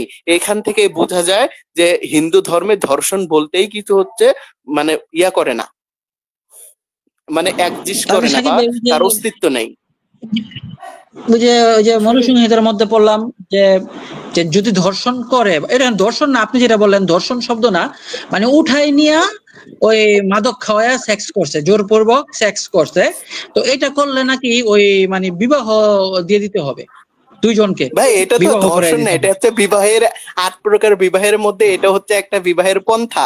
তো এটা তো একটা বৈধ পথ বিবাহ করার জন্য ভাই, তো একটা বিবাহের পথকে তো আপনি ধর্ষণ বলতে পারেন না। অর্থাৎ হিন্দু ধর্মে শুনেন বিষয়টা হচ্ছে কি, হিন্দু ধর্মে ধর্ষণ করলে কোনো পাপ হবে এমনকি শাস্তি হবে এরকম কোনো কথা নাই, কিন্তু ধর্ষণ করলে সেই মেয়ে আপনার স্ত্রী হবে এই কথা আছে, পুরস্কারের কথা আছে। আর হ্যাঁ হ্যাঁ, মানে ওই মেয়ে স্ত্রী হবে এমনকি পুরস্কার পাবে ওই পুরুষ, কিন্তু কোনো পাপ হবে বা শাস্তি হবে এরকম কোনো বর্ণনা নাই। দেখছেন, এই জন্য তো বলি ঘর বাপসি হবে কিভাবে ভাই? আমরা ঘর বাপসি হইতে চাই, এই ধরনের অসভ্যতা থাকলে আমরা কিভাবে ঘর বাপসি হবো? সনাতন দাদারা, পবিত্র কুমার কই, ওর প্রায় ওরা কই, আমাদের ঘর বাপসি করো, তোমাদের এই সনাতন ধর্ম আমাদেরকে দেখাও, যে তোমাদের মানবিক সনাতন ধর্ম দেখাও। তোমরা এরকম একটা অসভ্যতা নিয়ে যদি বলো এটা সনাতন ধর্ম, আর এইটার মধ্যে ঘর বাপসি, ভাই এইটার মধ্যে ঘর বাপসি সম্ভব না ভাই। কিভাবে সম্ভব? আপনি বলৎকার করবেন, হ্যাঁ, ধরে নিয়ে ধর্ষণ করবেন, তারপরে এটা আপনার আবার স্ত্রী হয়ে যাবে, এইটা কিভাবে সম্ভব? এই ধরনের অসভ্যতা, এই অসভ্যতায় তো ঘর বাপসি ভাই হবে না ভাই। আরো বরঞ্চ আরো মানুষ ওইখান থেকে মানে আরো ছুটে ছুটে চলে আসবে ওইখান থেকে। মানুষ যখন তার দেখবে যে তার স্ত্রী বা তার কন্যাকে কেউ ধর্ষণ করলো, আবার এটার হইতেছে কি, এটার জাজমেন্টটা কি? জাজমেন্ট হইতেছে যে ধর্ষণ করছে তার সাথে বিয়ে দিয়ে দাও। এখন এই লোকটা যদি আগে থাকতে যদি বিবাহিত হয়ে থাকে তখন কি হবে? তারপরে ধরেন গ্যাং রেপ হইলো, ধরেন ধর্ষণটা হইতেছে গ্যাং, মানে 4-5 জনে মিল্লা ধর্ষণ করছে, তো ওই মেয়েটারে কি আমি 5 জনের সাথে বিয়ে দেবো নাকি? বলেন তো সাকিব ভাই, মেয়েটা 5 জনের ধর্ষণ করছে, গ্যাং মানে গণধর্ষণের শিকার, তাহলে আমি কি 5 জনের সাথে বিয়ে দেবো? আমার মেয়ে মানে দ্রৌপদীর মতো হয়ে যাবে? কি জানে, এটাও আবার হচ্ছে একটা বিবেচ্য বিষয় যে 5 জন মিলে যদি ধর্ষণ করে তাহলে ওই মেয়ে হচ্ছে কোন ধর্ষকের স্ত্রী হবে, প্রথম ধর্ষকের নাকি হচ্ছে প্রত্যেকজন ধর্ষকেরই? হ্যাঁ, এটার মনে হয় নাম দিছে রাক্ষস। আসলে শালীম ভাই আপনি কি একটা জিনিস জানেন, একটা আমি বাস্তবতা একটা কথা বলি, যে পশ্চিমবঙ্গে কিছুদিন আগে যে আরজি কর মেডিকেলে যে একটা মেয়ে ধর্ষণের শিকার হয়েছিল, মনে আছে কিনা আপনার? হ্যাঁ বলেন তো, মনে হ্যাঁ, মানে পশ্চিমবঙ্গের না, হ্যাঁ পশ্চিমবঙ্গের আরজি কর এই মেডিকেলে বুঝছেন, একজন ওই নার্স মানে অন্যান্য মানে হিন্দু ডাক্তারদের দ্বারা হচ্ছে ধর্ষণের শিকার হয়েছিল। তো এখন মমতা এই ধর্ষকদের বিরুদ্ধে ফাঁসির হচ্ছে আইন পাশ করতে চায় যে ফাঁসি দিব এদেরকে, কিন্তু বিজেপি আরএসএস এর কট্টর হিন্দুত্ববাদীরা বলে না, ধর্ষণের কোনো শাস্তি নির্ধারণ করা যাবে না। কি জন্য? তাদের ধর্মে নাকি ধর্ষণের শাস্তি বলতে কিছু নাই, সুতরাং মানুষের আইন দ্বারা বিচার করা সম্ভব না, যেহেতু ধর্ম এটা কোনো বর্ণনাই দেয়নি। বলেন আর কি বলবেন? মারহাবা, কি সুন্দর। সেজন্যই তো ভারতে ধর্ষণ হয় কিন্তু তার কোনো বিচার নাই। আচ্ছা সাকিব ভাই, এখন আবার বলে কি মান ধর্ম, ওরা না ওদের বলে যে আমাদের এই ধর্ম মানব ধর্ম, তো মানব ধর্মের অবস্থা এরকম কেন? আচ্ছা সাকিব ভাই একটা প্রশ্ন আছে, কৃষ্ণ কি না, মানব ধর্ম হিরো মানে আলমের কি? মতো হয়ে মানব গেল না? না, না শালিম ভাই, মানব ধর্ম কিন্তু মানে তো বাস্তবে হচ্ছে দেখা ইয়া যায় না, ভিলেন আলম। মানে শালিম ভাই মানব হ্যাঁ। ধর্ম মানে তো হচ্ছে মানুষের ধর্ম না। এখানে মানব বলতে বোঝাচ্ছে মনুর ধর্ম, অর্থাৎ এই ধর্মটা মনুর মাধ্যমে হচ্ছে পৃথিবীতে এসেছে। সেই জন্য এই মনুর আরেকটা নাম হচ্ছে মানব। হ্যাঁ, মনুর আরেকটা নাম হচ্ছে মানব।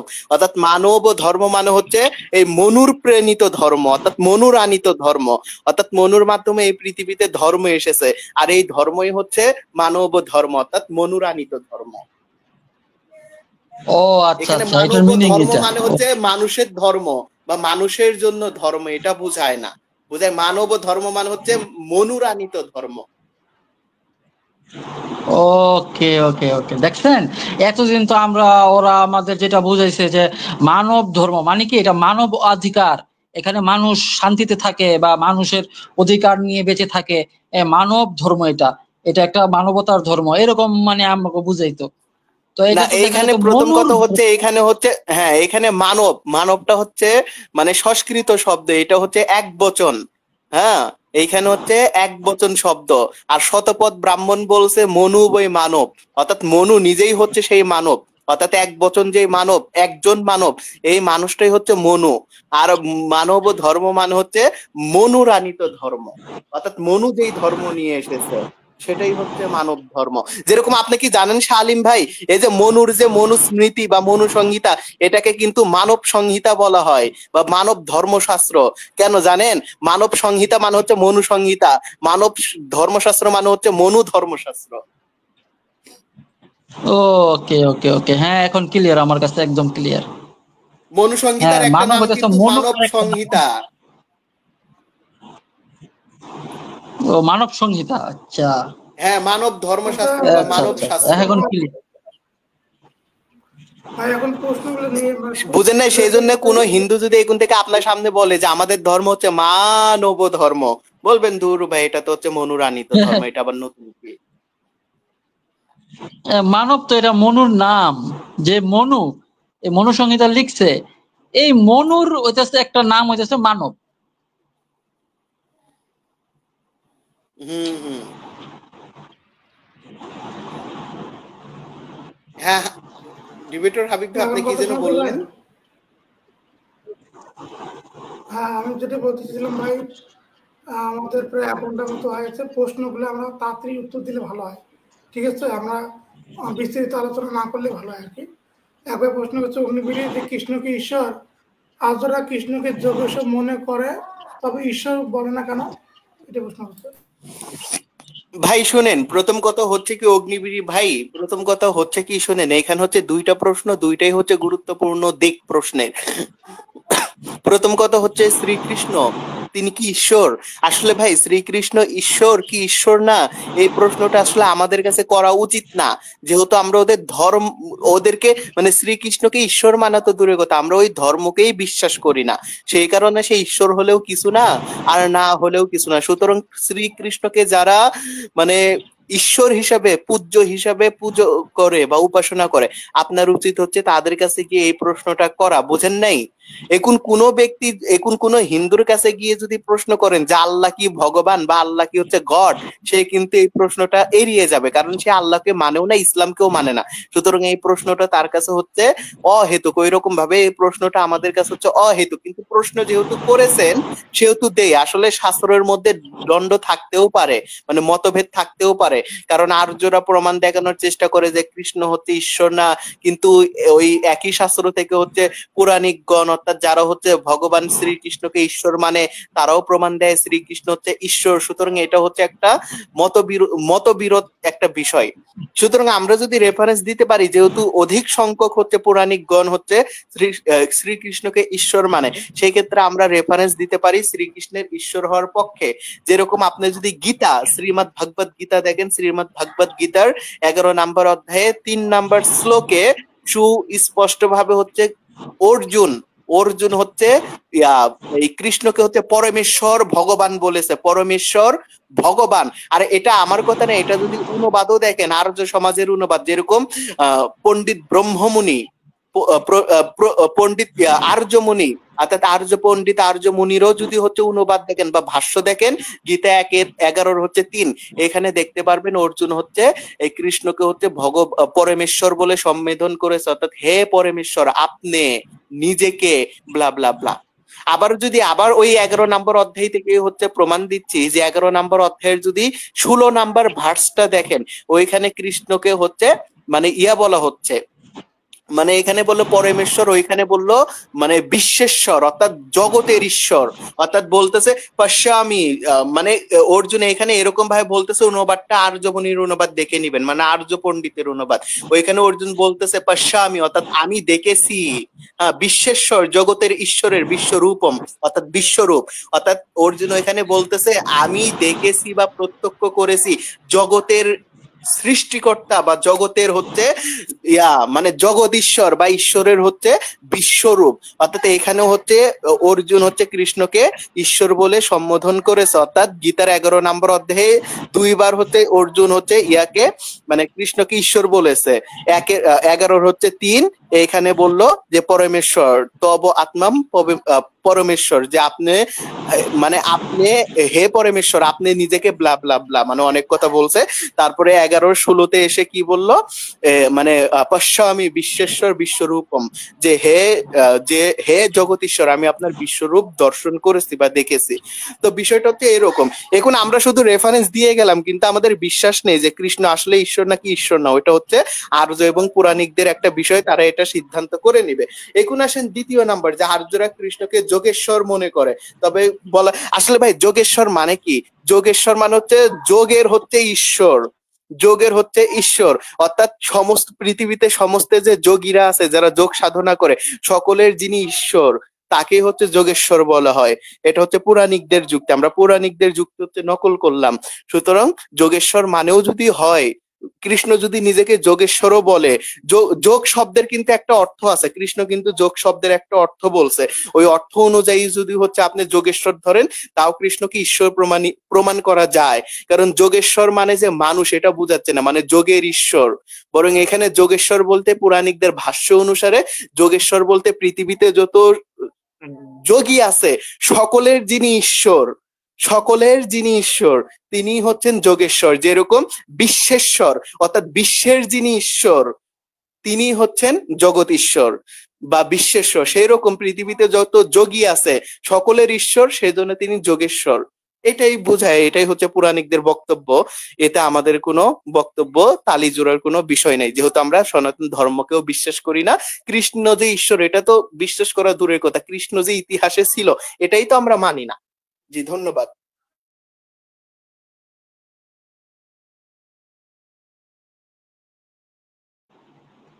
কৃষ্ণর ব্যাপারে সাকিব ভাই, ওই যে কৃষ্ণর ব্যাপারে বিলে মানে কৃষ্ণর ব্যাপারে যে কথাগুলা বলা আছে হিন্দু ধর্মে, ওইখান থেকে বোঝা যায় কৃষ্ণ নামে কেউ ছিল না। একটা মানুষ মানে 16,000 বিবাহ করছে, তারপরে ধরেন লক্ষ লক্ষ তার ছেলে মেয়ে। হ্যাঁ, আপনি ভাই কয়টা ছেলের নাম মুখস্থ রাখতে পারবেন? আপনার মনে করেন যে আননিস, দুলুবুলু, সাক্কিল, দীপ্তি, ঠিক আছে, কয়টা নাম হলো? আবু সালে, মোহাম্মদ, হুমায়ুন কবির পাটুয়ারি, দেখেন কয়টা নাম, 4-5টা নাম আপনি মুখস্থ রাখতে পারবেন। দূর ভাই, এগুলো কিন্তু আপনি তো মুসলিম নাম বলতেছেন, কৃষ্ণের সন্তানরা কি মুসলিম ছিল? এখন যদি রাখেন গণেশ টনেশ এগুলা যদি নাম রাখেন, কৃষ্ণ কয়টা নাম মনে রাখবো? আর মনে করেন যে এতগুলো শালিম ভাই, আমার কি মনে হয়, শালিম ভাই আমি একটা সত্য কথা বলি, আমার তো মনে হয় কি কৃষ্ণ তার সন্তানদের নাম মুখস্থ করা তো দূরের কথা, জানা তো দূরের কথা, আমার মনে হয় কি তার যে 16,000 স্ত্রী ছিল এই স্ত্রীগণেরই নাম তার মুখস্থ ছিল না। হ্যাঁ, এইটাই তো, মানে কয়টা নাম মনে রাখা যায়? মানে মানে রুক্মিণী, রোহিণী, ভদ্রা, তারপরে যে হাবিজাবি আরো কত নাম, এগুলা আবার একজনের 2 নাম এরকম হতে পারে। রুক্মিণী আরো 16 জনের মধ্যে 16,000-এর মধ্যে একজন থাকতে পারে। আবার এতগুলো ছেলে মেয়ে, মানে এটা আসলে কি মানে অস্বাভাবিক, অস্বাভাবিক একটা জিনিস। এটা যে আপনি যে আর বললেন এখানে বিষয়টা হচ্ছে কি শালিম ভাই, ধরেন কৃষ্ণের প্রকৃত স্ত্রী হচ্ছে 16,108 জন। তো 16,108 জন যে স্ত্রী, এই 16,108 জন স্ত্রীর জন্য কিন্তু আলাদা আলাদা পৃথক পৃথক ভাবে কিন্তু 16,108টাই কিন্তু রাজপ্রাসাদ ছিল। ভাই হ্যাঁ এত কিছু খুঁজে পাচ্ছে প্রত্নতান্ত্রিকরা, কিন্তু কৃষ্ণের কোন স্ত্রীর কোনো বাড়ি খুঁজে পাচ্ছে না, এগুলো কই গেল হঠাৎ করে? হ্যাঁ, দালান কোঠা, বিল্ডিং, হ্যাঁ এগুলা তো কিছুই পাওয়া যাইতেছে না। আর যেভাবে বর্ণনা দিছে সুইমিং পুল ছিল, হ্যাঁ মানে কিরকম একটা বর্ণনা যে বাগান বাড়ি, রং রাজমহলের মতো, মানে বর্ণনার মধ্যে কৃষ্ণের যে কৃষ্ণের হচ্ছে কৃষ্ণের যে কৃষ্ণের যে নানা ছিল, তার নানার নাম কি যে ছিল আমার মনে পড়তেছে না ঠিক, কিন্তু কৃষ্ণের যে মামা অর্থাৎ কংস ছিল, আর কংসের যে পিতা, তার প্রাসাদটা কত বড় ছিল জানেন? কমসে কম 3-4 তালা একটা প্রাসাদ ছিল, 3-4 তালা, একটা তালা বিশিষ্ট, তলা বিশিষ্ট একটা প্রাসাদ ছিল, একটা মানে 3-4 তালা যে একটা যে বিল্ডিং থাকে এরকম হচ্ছে একটি, যে এখানে ওইখানে বলা হচ্ছে কি এরকম যে কৃষ্ণ হচ্ছে মাটির থেকে লাফ দিয়ে 3 তালার উপরে উঠলো, ওইখানে তার মামা বসেছিল, তার মামার চুলের মুষ্টি ধরে 3 তালা থেকে মানে টেনে তাকে হচ্ছে নিচে নামাইলো। তাহলে দেখেন এই 3 তালা বিশিষ্ট যে একটা প্রাসাদ তাহলে কত বড় হবে, আর এই সেই প্রাসাদ কিন্তু এখনো কিন্তু মানে খুঁজে পাওয়া যাচ্ছে না, ভবিষ্যতে পাওয়া যাবে কিনা এটাও সন্দেহ। মানে 7-8 মাটির নিচেও পাওয়া যাইতেছে না। হ্যাঁ, যেরকম এই যে শালিম ভাই আরেকটা বিষয় দেখেন, এই যে রাবণের লঙ্কা, স্বর্ণের লঙ্কা, যেই লঙ্কাকে রাবণ হচ্ছে স্বর্ণ দ্বারা হচ্ছে মুড়িয়েছিল, যেই লঙ্কা দূরে থাকতে হচ্ছে সূর্যের আলোতে চকচক করতো, অথচ দেখেন পুরো লঙ্কা খুঁজলেও মানে বর্তমান শ্রীলঙ্কা খুঁজলেও রাবণের লঙ্কা খুঁজে পাওয়া যায় না। একটা পাহাড় আছে, ওইটা নাকি লঙ্কা, ভাই ওই পাহাড়ে নাকি স্বর্ণের লঙ্কা, মানে এটা কি পাগলে গিলবে? এখন যদি ভাই এগুলো বাস্তবে যদি থাকতো, ধরেন একটা বিদেশ থেকে যদি একটা মন্ত্রী বা প্রেসিডেন্ট ভারতে যায়, তখন কিন্তু নরেন্দ্র মোদী কিন্তু ঐতিহাসিক স্থানে কিন্তু নিয়ে যায়। ধরেন আপনার নিয়ে যায়, লাল কেল্লায় নিয়ে যায়, যেমন ডোনাল্ড ট্রাম্পের লাল কেল্লায় নিয়ে গেল, তারপরে তাজমহলে নিয়ে গেল, মানে যত মুসলিমদের যত মানে স্থাপত্য সেই জায়গায় নিয়ে যেতে পারে, কিন্তু কোনো হিন্দু স্থাপত্য নিয়ে যেতে পারে না, কারণ এগুলো পাইতেছে না। কৃষ্ণটাও পাইতেছে না, রামেরটাও পাইতেছে না, কারোটাই পাইতেছে না। তো এগুলো আসলে কোনো গল্প ছাড়া কিছু না, এগুলো বাস্তবে এগুলো ছিল না। আর যদি থাকতো, হিন্দুরা যেই ভক্ত ভাই কৃষ্ণের, এরা কি এগো বাড়িঘর ছাড়তো? ধরেন কৃষ্ণ মারা গেছে, এমনকি বাড়িঘর কি আপনি মনে করেন এরা ছাড়তো না, সবসময় মনে রাখতো ওরা। ছাড়তো না, যে তার বড় প্রমাণ ওই অযোধ্যার রাম মন্দির বিষয়টা দেখেন, শেষ পর্যন্ত ওরা ওইটা তৈরি করে ছাড়লো, অথচ দেখেন কৃষ্ণের 16,000 বাড়ি নাই। ভাই রাবণের যে স্বর্ণের লঙ্কা ছিল, এই লঙ্কা যদি খুঁজে পায় ভারত সরকার, ভারত তো পৃথিবীর 1 নাম্বার হচ্ছে ধনী রাষ্ট্রে পরিণত হবে, এমনকি সুপার পাওয়ার, তো ভারত সরকার এটা করে না কেন? না, এখন তো শ্রীলঙ্কার ভারতের অংশ না, তাও সম্ভব না, কিন্তু শ্রীলঙ্কার সরকার দেখে অর্থনীতিতে একেবারে পুরো গুল্লাই যাচ্ছে, মানে অর্থনীতিতে ধস নামছে। তাহলে এই শ্রীলঙ্কার বর্তমান সরকার যিনি, তিনি কিসের জন্য রাবণের স্বর্ণের লঙ্কা খনন করে না? হ্যাঁ তাই তো। আবার এই যে রামের কিন্তু ছেলে, মানে কৃষ্ণের ছেলেরা নাহলে মারা গেছে, কিন্তু রামের কিন্তু 2টা ছেলে ছিল, ওই যে কুশ আর লব। তো কথা হইতেছে এদের যে বংশ, হ্যাঁ যে রামের বংশ, যেমন আমাদের মুসলিমদের মুহাম্মদ সাল্লাল্লাহু আলাইহি ওয়াসাল্লামের বংশ, হ্যাঁ আমরা এখনো শুনি যে ওলাদে রাসূল বা মুহাম্মদ সাল্লাল্লাহু আলাইহি ওয়াসাল্লামের বংশের মানুষেরা, হ্যাঁ এদেরকে সব দেশে গেলে অনেক সম্মান দেয়। তো আমি বলতেছি যে এই রাম যদি সত্য থেকে থাকতো, তাহলে রামের তো 2টা ছেলে ছিল, লব আর কুশ। তো ভারতের মধ্যে তো রামের কোনো অস্তিত্ব পাওয়া যায় না, তার ছেলে, তাদের বংশ, এগুলো তো কিছুই তো পাওয়া যায় না। তো এখান থেকে কি বোঝা যায়? এগুলো তো আসলে গাল গল্প ছাড়া এটা ইতিহাস, মানে ইতিহাস না, মানে একটা সাহিত্য, একটা মানুষ একটা লিখছে, একটা ঘটনা লিখছে, যেরকম যেরকম বর্তমানে যেরকম সিনেমার মধ্যে যে কারণ অর্জুন সিনেমা লেখা হয় না, আমার কাছে মনে হয় এরকম মঞ্চ নাটক, এই যে মহাভারত, রামায়ণ, এটা হচ্ছে কি ওই যাত্রাপালার স্ক্রিপ্টার, এগুলো দেখে দেখে ওখানে অভিনয় করতো, ওরা এটার বাস্তব হিসাবে ধরে নিছে, এরকমই মনে হয়। তাহলে বাস্তবতায় নাই কেন? তো নাটক সিনেমার মতো, মানে যাত্রাপালার স্ক্রিপ্টার এই যে রামায়ণ, এছাড়া আর কি হতে পারে? আচ্ছা ঠিক আছে, তো একটা প্রশ্ন তুলি, যে শোনা যাচ্ছে আমার কথা?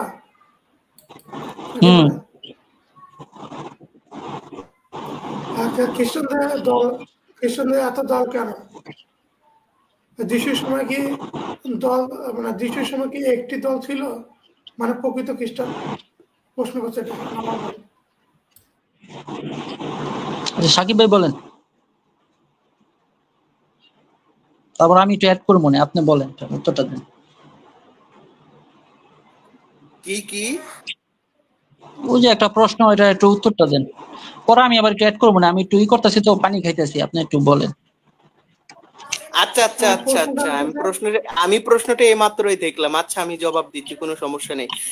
মানে নবাব ভাইয়ের প্রশ্ন হচ্ছে যে খ্রিস্টানদের এত দল কেন? যিশুর সময় একটি দল ছিল, মানে প্রকৃত খ্রিস্টান। প্রথম কথা হচ্ছে ভাই, যিশু হচ্ছে আব্রাহামিক রিলিজিয়নের উপরে ছিল।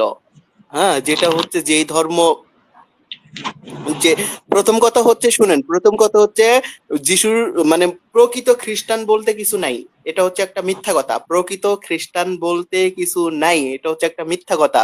কারণ যিশু যতদিন পৃথিবীতে ছিল ততদিন তিনি খ্রিস্টান নামে কোনো শব্দই তিনি শ্রবণ করেনি। এমনকি যিশু যদি বর্তমানে পৃথিবীতে আসে, মানে যেহেতু ইসলাম ধর্ম এবং হচ্ছে খ্রিস্টান ধর্মে বিশ্বাস যে যিশু হচ্ছে সে জামানায় হচ্ছে পৃথিবীতে আসবে, কিন্তু যিশু যদি পৃথিবীতে আসে তবু যিশু যদি খ্রিস্টান নামক কোনো শব্দ শুনে, তাহলে সে যদি আশ্চর্য হয়, এতে অবাক হবার কিছু নেই। কারণ যিশুর যুগে বাইবেল নামে কোনো বই ছিল না, যিশুর যুগে খ্রিস্টান নামক কোনো ধর্ম তো দূরের কথা, কোনো শব্দই ছিল না। তাহলে বলা যেতে পারে যিশু কি ছিল? হ্যাঁ, যিশু হচ্ছে আব্রাহামিক ধর্মের মানে অনুসারী ছিল, যেই ধর্ম হচ্ছে আব্রাহামের মাধ্যমে, ইউসুফের মাধ্যমে, মানে ইয়াকুবের মাধ্যমে, ইউসুফের মাধ্যমে, মুসার মাধ্যমে, তারপরে দাউদের মাধ্যমে, সোলাইমানের মাধ্যমে যেই ধর্ম ঈসা আলাইহিস সালাম বা জিসাস পেয়েছিল, ওটাই হচ্ছে তার হচ্ছে পালিত ধর্ম, অর্থাৎ আব্রাহামিক রিলিজিয়ন। আর সেই ধর্মই পেয়েছে মোহাম্মদ সাল্লাল্লাহু আলাইহি সাল্লাম, অর্থাৎ মোহাম্মদ সাল্লাল্লাহু আলাইহি সাল্লামও হচ্ছে সেই যিশুর ধর্মেরই অনুসারী, অর্থাৎ আব্রাহামের ধর্মের, অর্থাৎ ইসলামের অনুসারী। এখানে একটা মজার বিষয় হচ্ছে কি, যিশুর সময় ইসলাম ছিল এটা আমরা বলতে পারি, কারণ ইসলাম শব্দের মূল উৎপত্তি হচ্ছে, ধাতুগত অর্থ হচ্ছে শান্তি। কারণ সিলমুন থেকে শব্দ এসেছে ইসলাম। যেরকম আল্লাহ তাআলা সূরা বাকারাতে বলেছে ইয়াইয়ুহাল্লাযীনা কাফফাতাল্লিন নাসি, না একটা কি যেন আছে, যে এই যে সিলমু সিলমি কাফা, অর্থাৎ ইয়াইয়ুহাল্লাযীনা আমানু, যে উদুখুলু ফিস সিলমি কাফা, যে মনে পড়ছে ইয়াইয়ুহাল্লাযীনা আমানু উদুখুলু ফিস সিলমি কাফা, যে সিলমি, এই সিলমি শব্দের অর্থ হচ্ছে শান্তি। এই সিলমি সিলমুন ইসলাম, মানে সিলমি সিলমুন থেকেই হচ্ছে ইসলামের উৎপত্তি। আর সিলমি সিলমুন মানে হচ্ছে শান্তি, আর ইসলামের একটা অর্থ হচ্ছে শান্তি। আর যিশু কি বলে গিয়েছে জানেন? গসপেল অফ যোহনের মেবি 16 নম্বর অধ্যায়ে যিশু তার অনুসারীদের লক্ষ্য করে বলেছে যে, হে আমার অনুসারীগণ, আমি তোমাদের কাছ থেকে চলে যাচ্ছি, কিন্তু আমি তোমাদের কাছে শান্তি রেখে যাচ্ছি, শান্তি। অর্থাৎ তোমরা এই শান্তিকে অনুসরণ করো। শান্তি কি? শান্তি হচ্ছে ইসলাম। যিশু তার অনুসারীদের কাছে কোনো বাইবেল রেখে যায়নি, যিশু তার অনুসারীদের কাছে কোনো খ্রিস্টান শব্দ রেখে যায়নি, যিশু তার অনুসারীদের কাছে কোনো খ্রিস্টান নামক কোনো মতবাদ রেখে যায়নি। কারণ এগুলো সব হচ্ছে যিশুর আসমানে উঠে যাওয়ার প্রায় 30 থেকে 40 বছর পরে হচ্ছে এগুলো হচ্ছে তৈরি, পল সৃষ্টি করছে এগুলো। তাহলে যিশু কি রেখে গেল তার শিষ্যদের কাছে? যিশু গসপেল অফ যোহনে বলল যে, হে আমার শিষ্যগণ, আমি তোমাদের কাছে শান্তি রেখে যাচ্ছি, তোমরা সেই শান্তিকে অনুসরণ করো। আর শান্তি কি? শান্তি হচ্ছে ইসলাম, যে উদখুলু ফিস সিলমি কাফা, যে হে মুমিনগণেরা, তোমরা শান্তির মধ্যে অর্থাৎ ইসলামে বা সিলমুনে প্রবেশ করো। জি, ধন্যবাদ। এরপরে একটা প্রশ্ন হচ্ছে, নবাব ভাইয়ের খ্রিস্টানদের প্রশ্নটা এরকম, আমাকে ঠিক নেই, খ্রিস্টানদের এতগুলো দলের মধ্যে জিহোবার সাক্ষী কি দলটি কি সঠিক? এই প্রশ্ন, জিহোবার সাক্ষী দলটা কি সঠিক কিনা খ্রিস্টানদের এতগুলো দলের মধ্যে? এগুলা আসলে কিভাবে সঠিক হতে পারে?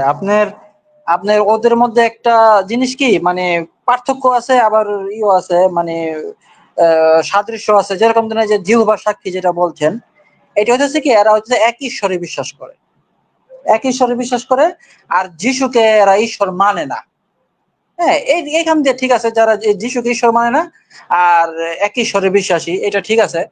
আর হচ্ছে ক্যাথলিকরা বলে কি যে না, ঈশ্বর ট্রিনিটি, তিনের এক, ঠিক আছে। তো এখান থেকে ওর মধ্যে একটা পার্থক্য আছে। কিন্তু তাদের মধ্যে যে একটা কমন যে সমস্যাটা সেটা হচ্ছে কি, যে বিধিবিধান কি মানতে হবে কি মানতে হবে না, মানে শরীয়ত শরীয়ত কি পালন করতে হবে কি পালন করতে হবে হবে না। এই জিহ্বা সাক্ষীর মধ্যে দুই ধরনের লোক আছে, একজন বলে কি যে না শরীয়ত পালন করতে হবে, আরেকজন বলে যে না শরীয়ত কেন পালন করতে হবে, কারণ আমরা খ্রিস্টতে মানে যিশুর রক্তে আমরা স্বাধীন। ওই যে গলাতীয় 5 অধ্যায়ের 1 থেকে 5, গলাতীয় 4 অধ্যায়ের 1 থেকে 5, এখানে বলা আছে কি যে তোমরা বিধিবিধান থেকে স্বাধীন।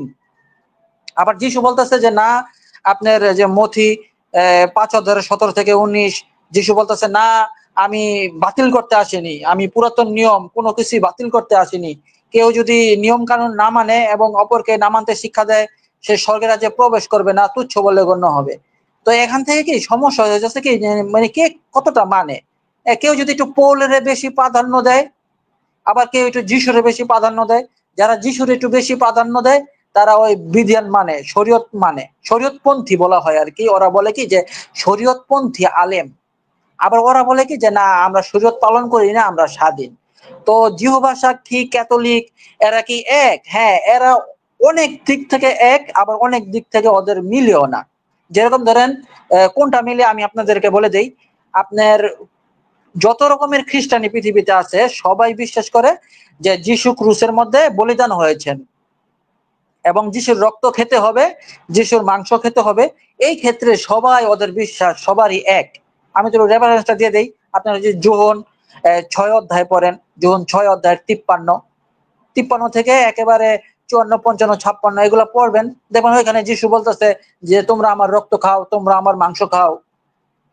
ঠিক আছে, তারপর আবার মথি 18 অধ্যায়ের 20, এখানে যিশু বলতেছে যে মানব পুত্রকে পাপের শাস্তি ভোগ করতে হবে, মানব পুত্রকে ক্রুসিফিকশনে দেওয়া হবে।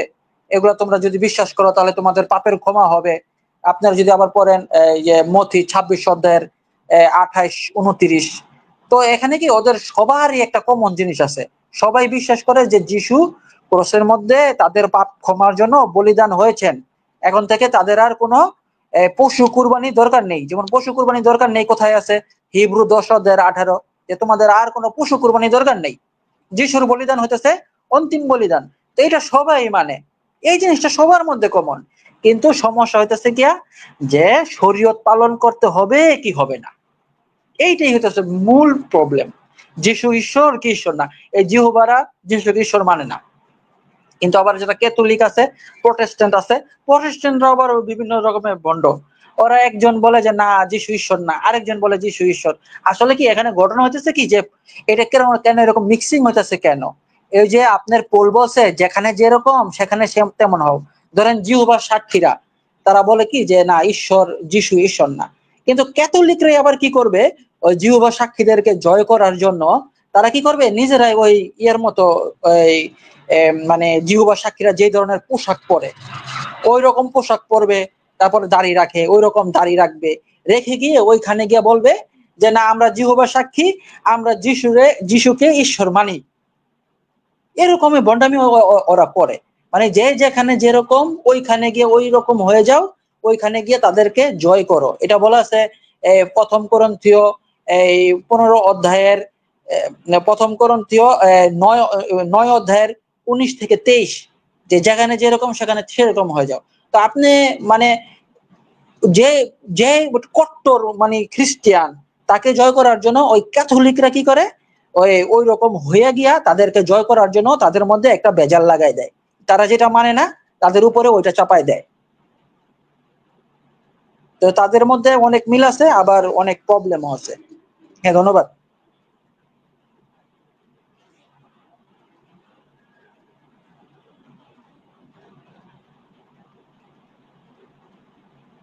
সবাই কি নেমে গেছে নাকি?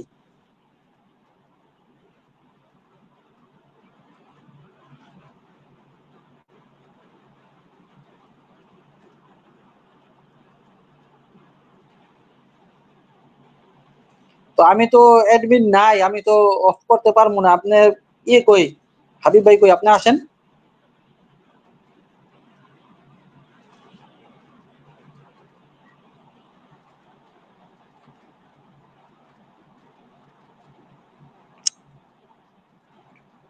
আসলে ঘটনা হচ্ছে কি যে আপনার যে প্রোটেস্ট্যান্ট যারা আছে, ক্যাথলিক যারা আছে, মানে জিহোবা সাক্ষী যারা আছে, এরা কেউ কেউ শান্তিতে থাকতে দেয় না। ঘটনা হইতেছে এটা, কেউ কেউকে শান্তিতে থাকতে দেয় না।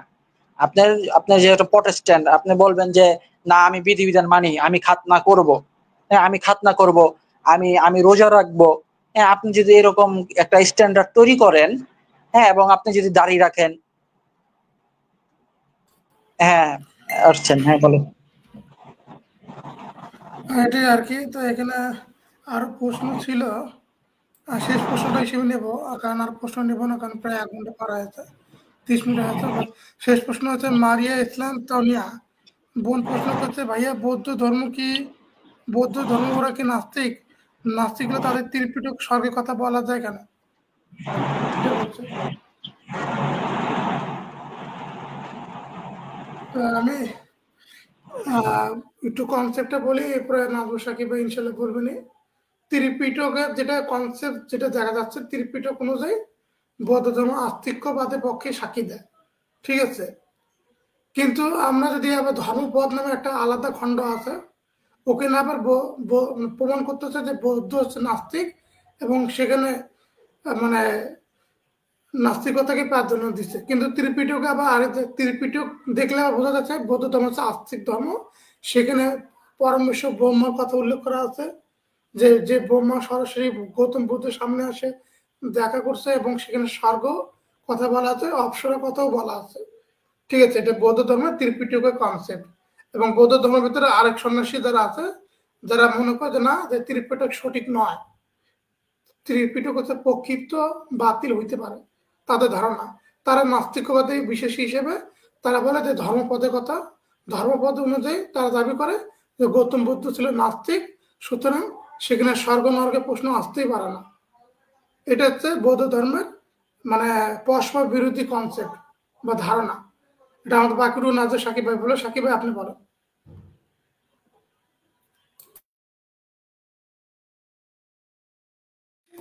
সাকিব ভাই শুনতে জি ধন্যবাদ। মানে মারিয়া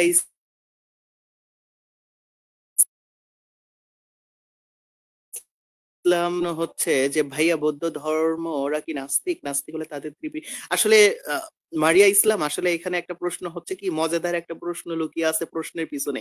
মানে এই প্রশ্নটি যেন হচ্ছে মুদ্রার, একই মুদ্রার এপিঠ এবং ওই পিঠ।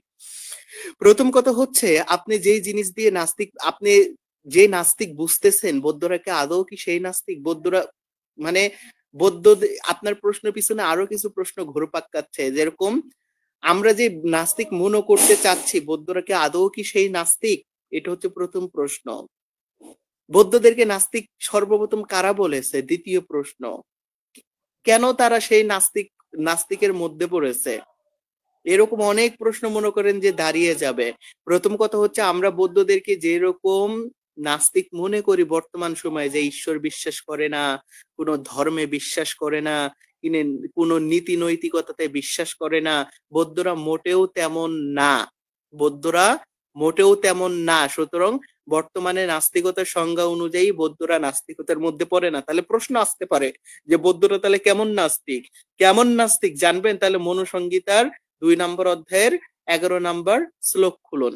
ওই যাতে বলা হচ্ছে কি, নাস্তিক ও বেদ নিন্দুক, অর্থাৎ যারা বেদ নিন্দা করে তারাই হচ্ছে নাস্তিক। পয়েন্ট অফ ভিউ, হিন্দু ধর্মের মত অনুযায়ী নাস্তিক ও বেদ নিন্দুক, অর্থাৎ যারা বেদের নিন্দা করে তারাই হচ্ছে নাস্তিক, তারাই হচ্ছে নাস্তিক। আর বৌদ্ধরা হচ্ছে প্রচন্ড হচ্ছে বেদ নিন্দাকারী। এই কারণে সর্বপ্রথম বৌদ্ধদেরকে পৃথিবীর ভূপৃষ্ঠে সর্বপ্রথম বৌদ্ধদেরকে নাস্তিক শব্দ লাগিয়ে দিয়েছে তাদেরকে এই হিন্দুরা।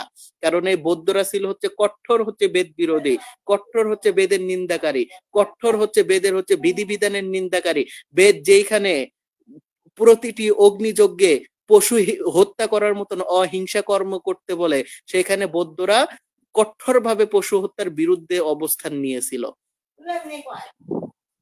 অর্থাৎ বৌদ্ধদের বিশ্বাস হচ্ছে কি, যে যজ্ঞেও পশু হত্যা করা যাবে না ধর্মের নামে। এটা হচ্ছে চরম হিংসা। আর বৌদ্ধরা আসলে এটার বিপরীতে, যে যজ্ঞে পশু হত্যা করা যাবে না, এটাই হচ্ছে অহিংসা। অর্থাৎ এই যে বৌদ্ধরা যে বেদ বিরোধী, বৌদ্ধরা যে হচ্ছে এই বেদের আত্মাতত্ত্ব বিরোধী, বৌদ্ধরা যে মনে করেন পূর্ণ জন্মের বিরোধী, বৌদ্ধরা যে মনে করেন এই বেদের বিধিবিধানের বিরোধী, এই কারণে সর্বপ্রথম তাদেরকে নাস্তিক ট্যাগ দেওয়া হয়েছে, কি যে নাস্তিক ও বেদ নিন্দুক। অর্থাৎ এই বৌদ্ধরা হচ্ছে বেদ নিন্দাকারী নাস্তিক। অর্থাৎ বৌদ্ধরা ঈশ্বর অস্বীকার করার মাধ্যমেও নাস্তিক না, ধর্ম অস্বীকার করার মাধ্যমেও নাস্তিক না। বৌদ্ধরা নাস্তিক হচ্ছে বেদ অস্বীকার করার মাধ্যমে, বেদের নিন্দা করার কারণে, বেদের বিধিবিধানকে মানে নিক্ষিপ্ত ভাবে ডাস্টবিনে ছুঁড়ে মারার কারণে তারা হচ্ছে নাস্তিক। ভাই বেদের বিধান কি? বেদের বিধান হচ্ছে যারা হচ্ছে গরিব মানুষ তাদেরকে পা দিয়ে পারিয়ে মারো, কিন্তু বৌদ্ধদের কথা ছিল এটা অনুচিত। গরিবকে, যেই গরিব তাকে পা দিয়ে পারিয়ে না মেরে তাকে অন্ন দিয়ে স্বাবলম্বী করে দাও, এটাই হচ্ছে নৈতিক। কিন্তু বেদের কথা হচ্ছে, যেহেতু হিন্দুদের কথা হচ্ছে বেদ যেহেতু গরিবদেরকে পা দিয়ে পারিয়ে মারতে বলছে, তখন বৌদ্ধরা এটার বিরুদ্ধে অবস্থান নিতে পারে না, তাই তারা বেদ নিন্দাকারী নাস্তিক। বেদ বলেছে যারা ব্রাহ্মণদের নিন্দা করবে তাদেরকে হত্যা করো সাপের মতন পারিয়ে, কিন্তু বৌদ্ধরা বলেছে এটা অসম্ভব। কারণ বৌদ্ধদের যেরকম মানে বৌদ্ধদের কথা হচ্ছে যেরকম ব্রাহ্মণদের 2 হাত আছে, অন্য মানুষেরও 2 হাত আছে, যেরকম বৌদ্ধদের মানে ব্রাহ্মণদের পা আছে সেরকম অন্যদেরও পা আছে। তখন ব্রাহ্মণ নিন্দাকারীদেরকেই কেন শুধু পা দিয়ে পারিয়ে মারবো? ব্রাহ্মণরা যখন অন্যদের নিন্দা করবে তাহলে ব্রাহ্মণদেরকেও কেন পা দিয়ে পারিয়ে মারবো না? এই যে এইরকম যে মুখের উপরে যে প্রশ্ন, বেদের বিধানকে যে বৃদ্ধাঙ্গুলি দেখানো, এই কারণেই বৌদ্ধদেরকে নাস্তিক ট্যাগ দেওয়া হয়েছে। অর্থাৎ বৌদ্ধদেরকে সর্বপ্রথম নাস্তিক বলেইছে হচ্ছে হিন্দুরা। কি কারণে বলেছে? কারণ তারা বেদ বিরোধী। এই বেদ বিরোধী হওয়ার কারণেই বৌদ্ধদেরকে নাস্তিক ট্যাগ দেওয়া হয়েছে। তাছাড়া বৌদ্ধরা নিজেদেরকে কখনো নাস্তিকও বলেনি, বা নাস্তিকতার মধ্যেও তারা পড়ে না প্রকৃত সংজ্ঞা অনুযায়ী। জি ধন্যবাদ। সালিম ভাই কিছু বলবেন কিনা? না, আমি তো ওই যে বৌদ্ধ ধর্ম নিয়ে তো আমি কিছু ওইরকম কিছু জানি না, আমার স্টাডি নাই। আপনার কাছ থেকে শুনলাম যে বৌদ্ধরা ছিল বেদ বিরোধী, সেই জন্য আর কি। আর আরেকটা, হ্যাঁ আমি তো এই মনে পড়ছে একটা, এই আপনার এই যে বৌদ্ধদেরকে ওই যে প্রশ্নটা কি, বৌদ্ধরা কি নাস্তিক? না না, এই বিষয়ে আমার কিছু বলার নাই, আপনার কাছ থেকে শুনলাম এটাই, এই বিষয়ে আর কিছু বলবো না।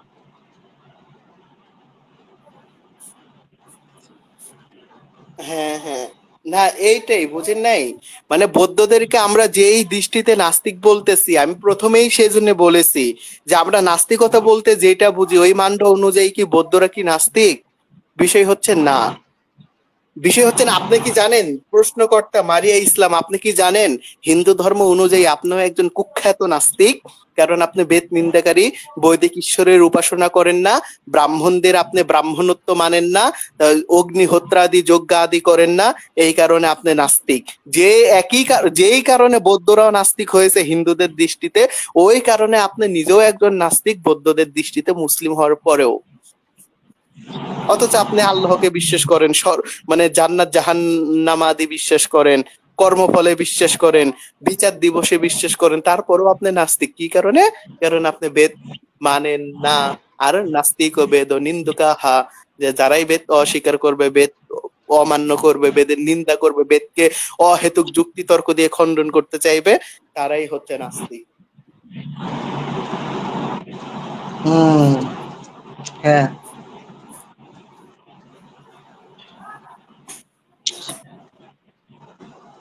আচ্ছা, গৌতম বুদ্ধ কি কোনো ঈশ্বর সম্পর্কে কিছু বলছে, যে ঈশ্বর কয়জন বা ঈশ্বর কিরকম, তার গুণাগুণ, এরকম কিছু কনসেপ্ট দিছে গৌতম বুদ্ধ?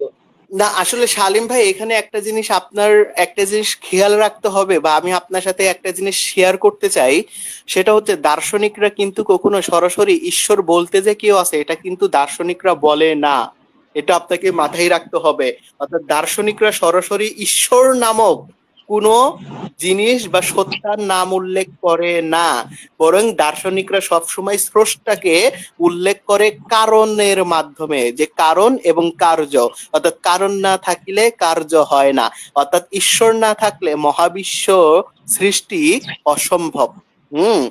অর্থাৎ দার্শনিকরা কখনো ঈশ্বরকে ঈশ্বর বলে উল্লেখ করে না, কথার মধ্যে। তারা ঈশ্বরকে সব সময় মানে কজ বা মূল কারণ হিসাবে হচ্ছে দাঁড় করায়, মানে তারা কারণ বলে বা কজ বলে, যেটাকে ইংলিশে মেবি, মানে বাংলাতে হচ্ছে কারণ বলে, সংস্কৃতেও হচ্ছে কারণ বলে, পালি ভাষাতেও তাকে কারণ বলে। এইরকম হচ্ছে গৌতম বুদ্ধ একজন দার্শনিক শিরোমণি ছিল, অর্থাৎ ভারতবর্ষের একজন প্রভাবশালী দার্শনিক। তো স্বাভাবিকভাবেই যেহেতু দার্শনিকদের স্বভাবগত নীতিই হচ্ছে তারা ঈশ্বর নামক কোনো সত্তার নাম উল্লেখ করে না, বরং তারা ঈশ্বরকে কারণ সত্তার মাধ্যমে উল্লেখ করে। ওই জন্য গৌতম বুদ্ধকে যখন হচ্ছে ঈশ্বর এর জন্য সরাসরি প্রশ্ন করছে, গৌতম বুদ্ধ কোনো জবাব দেয়নি, অর্থাৎ তাকে ঈশ্বর বিষয়ে কোনো প্রশ্ন করলে সে সবসময় চুপ থাকতো। কিন্তু তাকে যদি কারণ কার্যের মাধ্যমে প্রশ্ন করা হতো যে জগতে কারণ না থাকলে কি কার্য সম্ভব, তখন সে অবশ্যই জবাব দিত অবশ্যই সম্ভব না অথবা হ্যাঁ, এরকম জবাব দিত। বুঝেন না, একজন দার্শনিক ব্যক্তি কখনোই হচ্ছে ঈশ্বরকে ঈশ্বর বলে উল্লেখ করে না। আপনি পৃথিবীতে যত দার্শনিক ছিল সবাইকে দেখেন, কেউ উল্লেখ করে না। এমনকি হিন্দুদের যে দর্শন, হিন্দুদের যে 6টা আস্তিক দর্শন, এই 6টা আস্তিক দর্শনেরও কোনো দার্শনিক ঈশ্বরকে সরাসরি ঈশ্বর বলেনি, একটা তো বলেনি। বেদান্ত দর্শন বা উত্তর মীমাংসার মতন একটা কঠোর হচ্ছে ঈশ্বর বিশ্বাসী দর্শনও সরাসরি ঈশ্বরকে ঈশ্বর বলে উল্লেখ করেনি, কোথাও নাই, একটা সূত্রেও পাবেন না। তাকে উল্লেখ করছে তৎ প্রমাণ দিয়ে, যে তৎ অর্থাৎ মানে শাস্ত্র প্রমাণ, তত প্রমাণ ও শাস্ত্র জনিত, এরকম উল্লেখ করছে যে তার ব্যাপারে, অর্থাৎ ওই কারণের ব্যাপারে শাস্ত্রই হচ্ছে প্রমাণ, এইরকম ভাবে উল্লেখ করেছে। অর্থাৎ হিন্দুদের যে 6টা যে আস্তিক দর্শন, এই 6টা আস্তিক দর্শনের মধ্যে একটা দর্শনে ঈশ্বরকে ঈশ্বর বলে উল্লেখ করেনি, হয়তো কারণ, নয়তো তৎ, নয়তো অমুক তমুক বলে উল্লেখ করছে। তো তাহলে মানে ওই মানে গৌতম বুদ্ধ ওই কারণ এটা বিশ্বাস করতো যে যে এই যে এই যে এই যে পৃথিবী, এই যে মহাকাশ, সবকিছুর একটা কারণ আছে, এটাও মানতো, তাই তো? অবশ্যই মানতো, কারণ দার্শনিকরা এটা না মানলে তো তাদের যুক্তি দাঁড় করাতে পারবে না। আস্তিক দার্শনিক হলেও মানতে বাধ্য, নাস্তিক দার্শনিক হলেও মানতে বাধ্য। হ্যাঁ, নাস্তিক দার্শনিকরা কারণ মানলেও কারণের বিরুদ্ধে প্রশ্ন তোলার চেষ্টা করে, যে যে মূল কারণ যদি সকল কার্যের কারণ হয়, তাহলে মূল কারণের অন্য কারণ নাই কেন, বা মূল কারণের অন্য কারণ কি, কোনটি, মানে ঈশ্বর আছে কিনা, এই প্রশ্ন তারা কারণের মাধ্যমে করে। যেরকম নাস্তিকরা প্রশ্ন করে না, যে ঈশ্বর যদি সবকিছু স্রষ্ট হয় তাহলে ঈশ্বরের সৃষ্টিকর্তা কে, ওইরকম ভাবে ওই দার্শনিক নাস্তিক দার্শনিকরা প্রশ্ন তুলে যে কারণ যদি সকল কিছুর কারণ হয় তাহলে সেই কারণের আবার কারণ কি, মানে ওই ঈশ্বরের আবার ঈশ্বর কোনটা, এরকম প্রশ্ন করে। তখন গৌতম বুদ্ধ কি উত্তর দিত? না, গৌতম বুদ্ধকে তো সরাসরি কেউ কারণ সম্পর্কে প্রশ্ন করেনি। সরাসরি মানে অশিক্ষিত মূর্খ ব্যক্তিরা সমাজে থাকে না, যারা হচ্ছে ঈশ্বর ভক্ত, ওই সরাসরি ওই রকম ভাবে গিয়ে প্রশ্ন করতো যে আপনার ঈশ্বর সম্পর্কে ধারণা কি। কিন্তু দার্শনিকরা তো ঈশ্বরের ব্যাপারে কথা বলে না, ওদেরকে ওদের ভাষাতেই প্রশ্ন করা উচিত।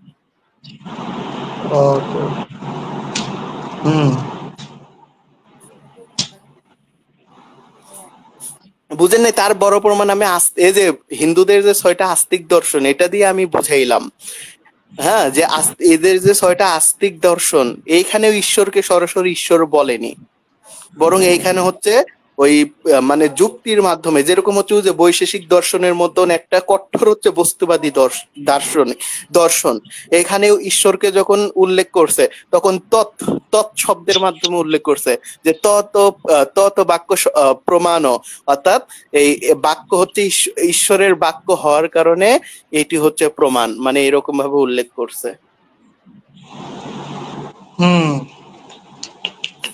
আচ্ছা, তাহলে কি করেন, লাইভটা শেষ করেন, আবার অনেক রাত হয়ে যেতেছে। শেষ করতে হলে তো হাবিব ভাইয়ের থাকতে হবে, কারণ আমিও আপনার মতন স্বাভাবিক ভাবে ঢুকছি। তো আমাদের হাবিব ভাই কই? আমি না সরাসরি মডারেটরের পজিশন নিয়ে ঢুকি না, বুঝছেন শালিম ভাই, কারণ ঢুকলে হচ্ছে মোবাইলের চার্জ মুহূর্তের মধ্যে গিলে খায় ফোন, এমনকি ফোন হ্যাং হয়ে যায়। যাক, আজকে অনেক জিনিস, অনেক সুন্দর সুন্দর অনেক কথা জানলাম, অনেক কিছু শিখলাম। আশা করি আমাদের দর্শকরা অনেক কিছু জানছেন। তো আস্তে আস্তে আপনাদেরকে আরো অনেক নতুন নতুন তথ্য আমরা দেওয়ার চেষ্টা করব, খ্রিস্টানিটি, বুদ্ধিজম এবং আপনার হিন্দুইজম সবকিছু নিয়ে। দেখেন আজকে এখন এই যে হিন্দুদের যে একটা উঠছিল, মানে হিন্দুরা যেভাবে আক্রমণ করছিল ইসলামকে এবং খ্রিস্টানরা যেভাবে আক্রমণ করছিল আপনার অনলাইনে, দেখেন ওইগুলা কিন্তু এখন অনেকটাই কিন্তু বন্ধ হয়ে গেছে।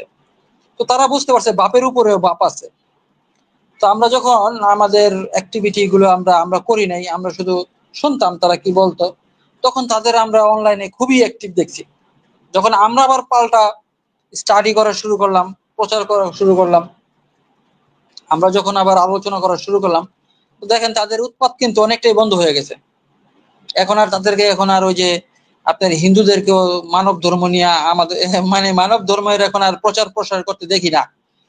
আবার খ্রিস্টিয়ানরা ছিল, তারাও মনে করতো যে তাদের পবিত্র আত্মা আছে, তা খ্রিস্টান ধর্মটা তারা ছাড়া আর কেউ বোঝে না, এরকম মনে করতো যে মুসলিমরা কি আমাদের এই ধর্ম বোঝে না।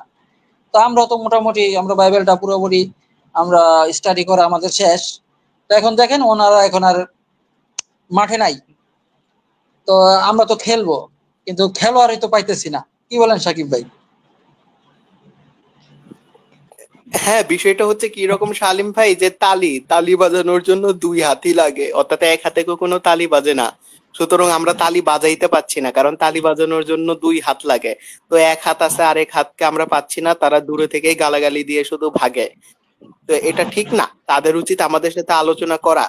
হ্যাঁ, আলোচনা করা, তারপর প্রয়োজন পড়লে ডিবেট করা। ডিবেট তো পরের বিষয়, তারা তো আলোচনাই করতে আসে না।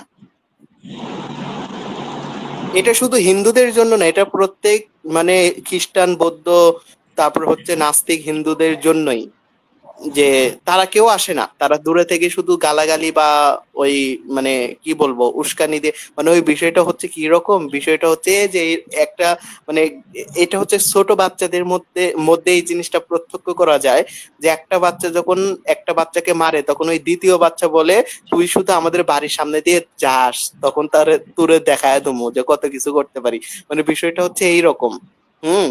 মানে কেউ হচ্ছে আলোচনার জন্য আসে না, ডিবেট করা তো অনেক বড় বিষয়, শুধু ওই দূর থেকেই বলে যে আমাদের সাথে খালি বইসা দেখো তোমার করে কি করে। আরে ভাই কি করবো, ওই জন্যই তো আমরা বুঝতে চাই। তো ডিবেট করা লাগবে না, আলোচনার জন্যই আসেন, উন্মুক্ত ভাবে আলোচনা করি, সমস্যা নাই না।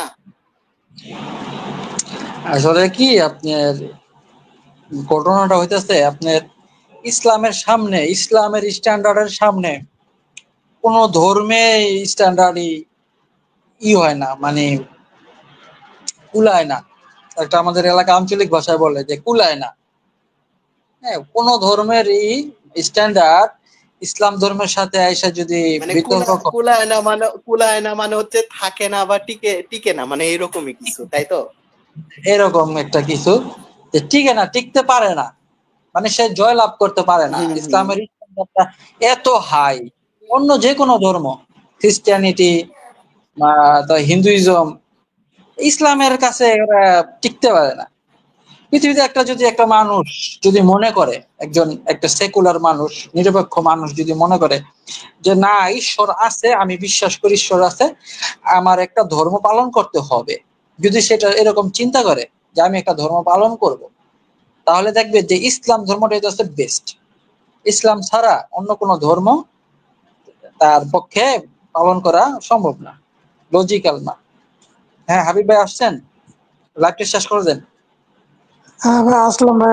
নেটওয়ার্কে আমরা এখানে ওয়াইফাই বুঝছেন, এত নেট খারাপ বা প্রচন্ড বাজে অবস্থা বুঝছেন। এর জন্য মনে করেন যে লাইভ প্রায় 1 ঘন্টা 37 মিনিট হয়, তো আমি শেষ করে দিই নাকি? নেট যেহেতু খারাপ আমার এখানে, পিসিতে ঢুকতেই পারতেছি না। হ্যাঁ হ্যাঁ, শেষ করে দেন, এই মুহূর্তে শেষ করে দেন। হ্যাঁ, তো ধন্যবাদ সবাইকে। তো আমরা আমাদের নেট সমস্যা থাকার কারণে দ্রুত শেষ করতে বাধ্য হচ্ছে। তো ভালো থাকবেন, ইনশাল্লাহ পরবর্তী লাইভগুলোতে অংশগ্রহণ করবেন। আসসালামু আলাইকুম রহমতুল্লাহ। শুরু হচ্ছে সবাইকে।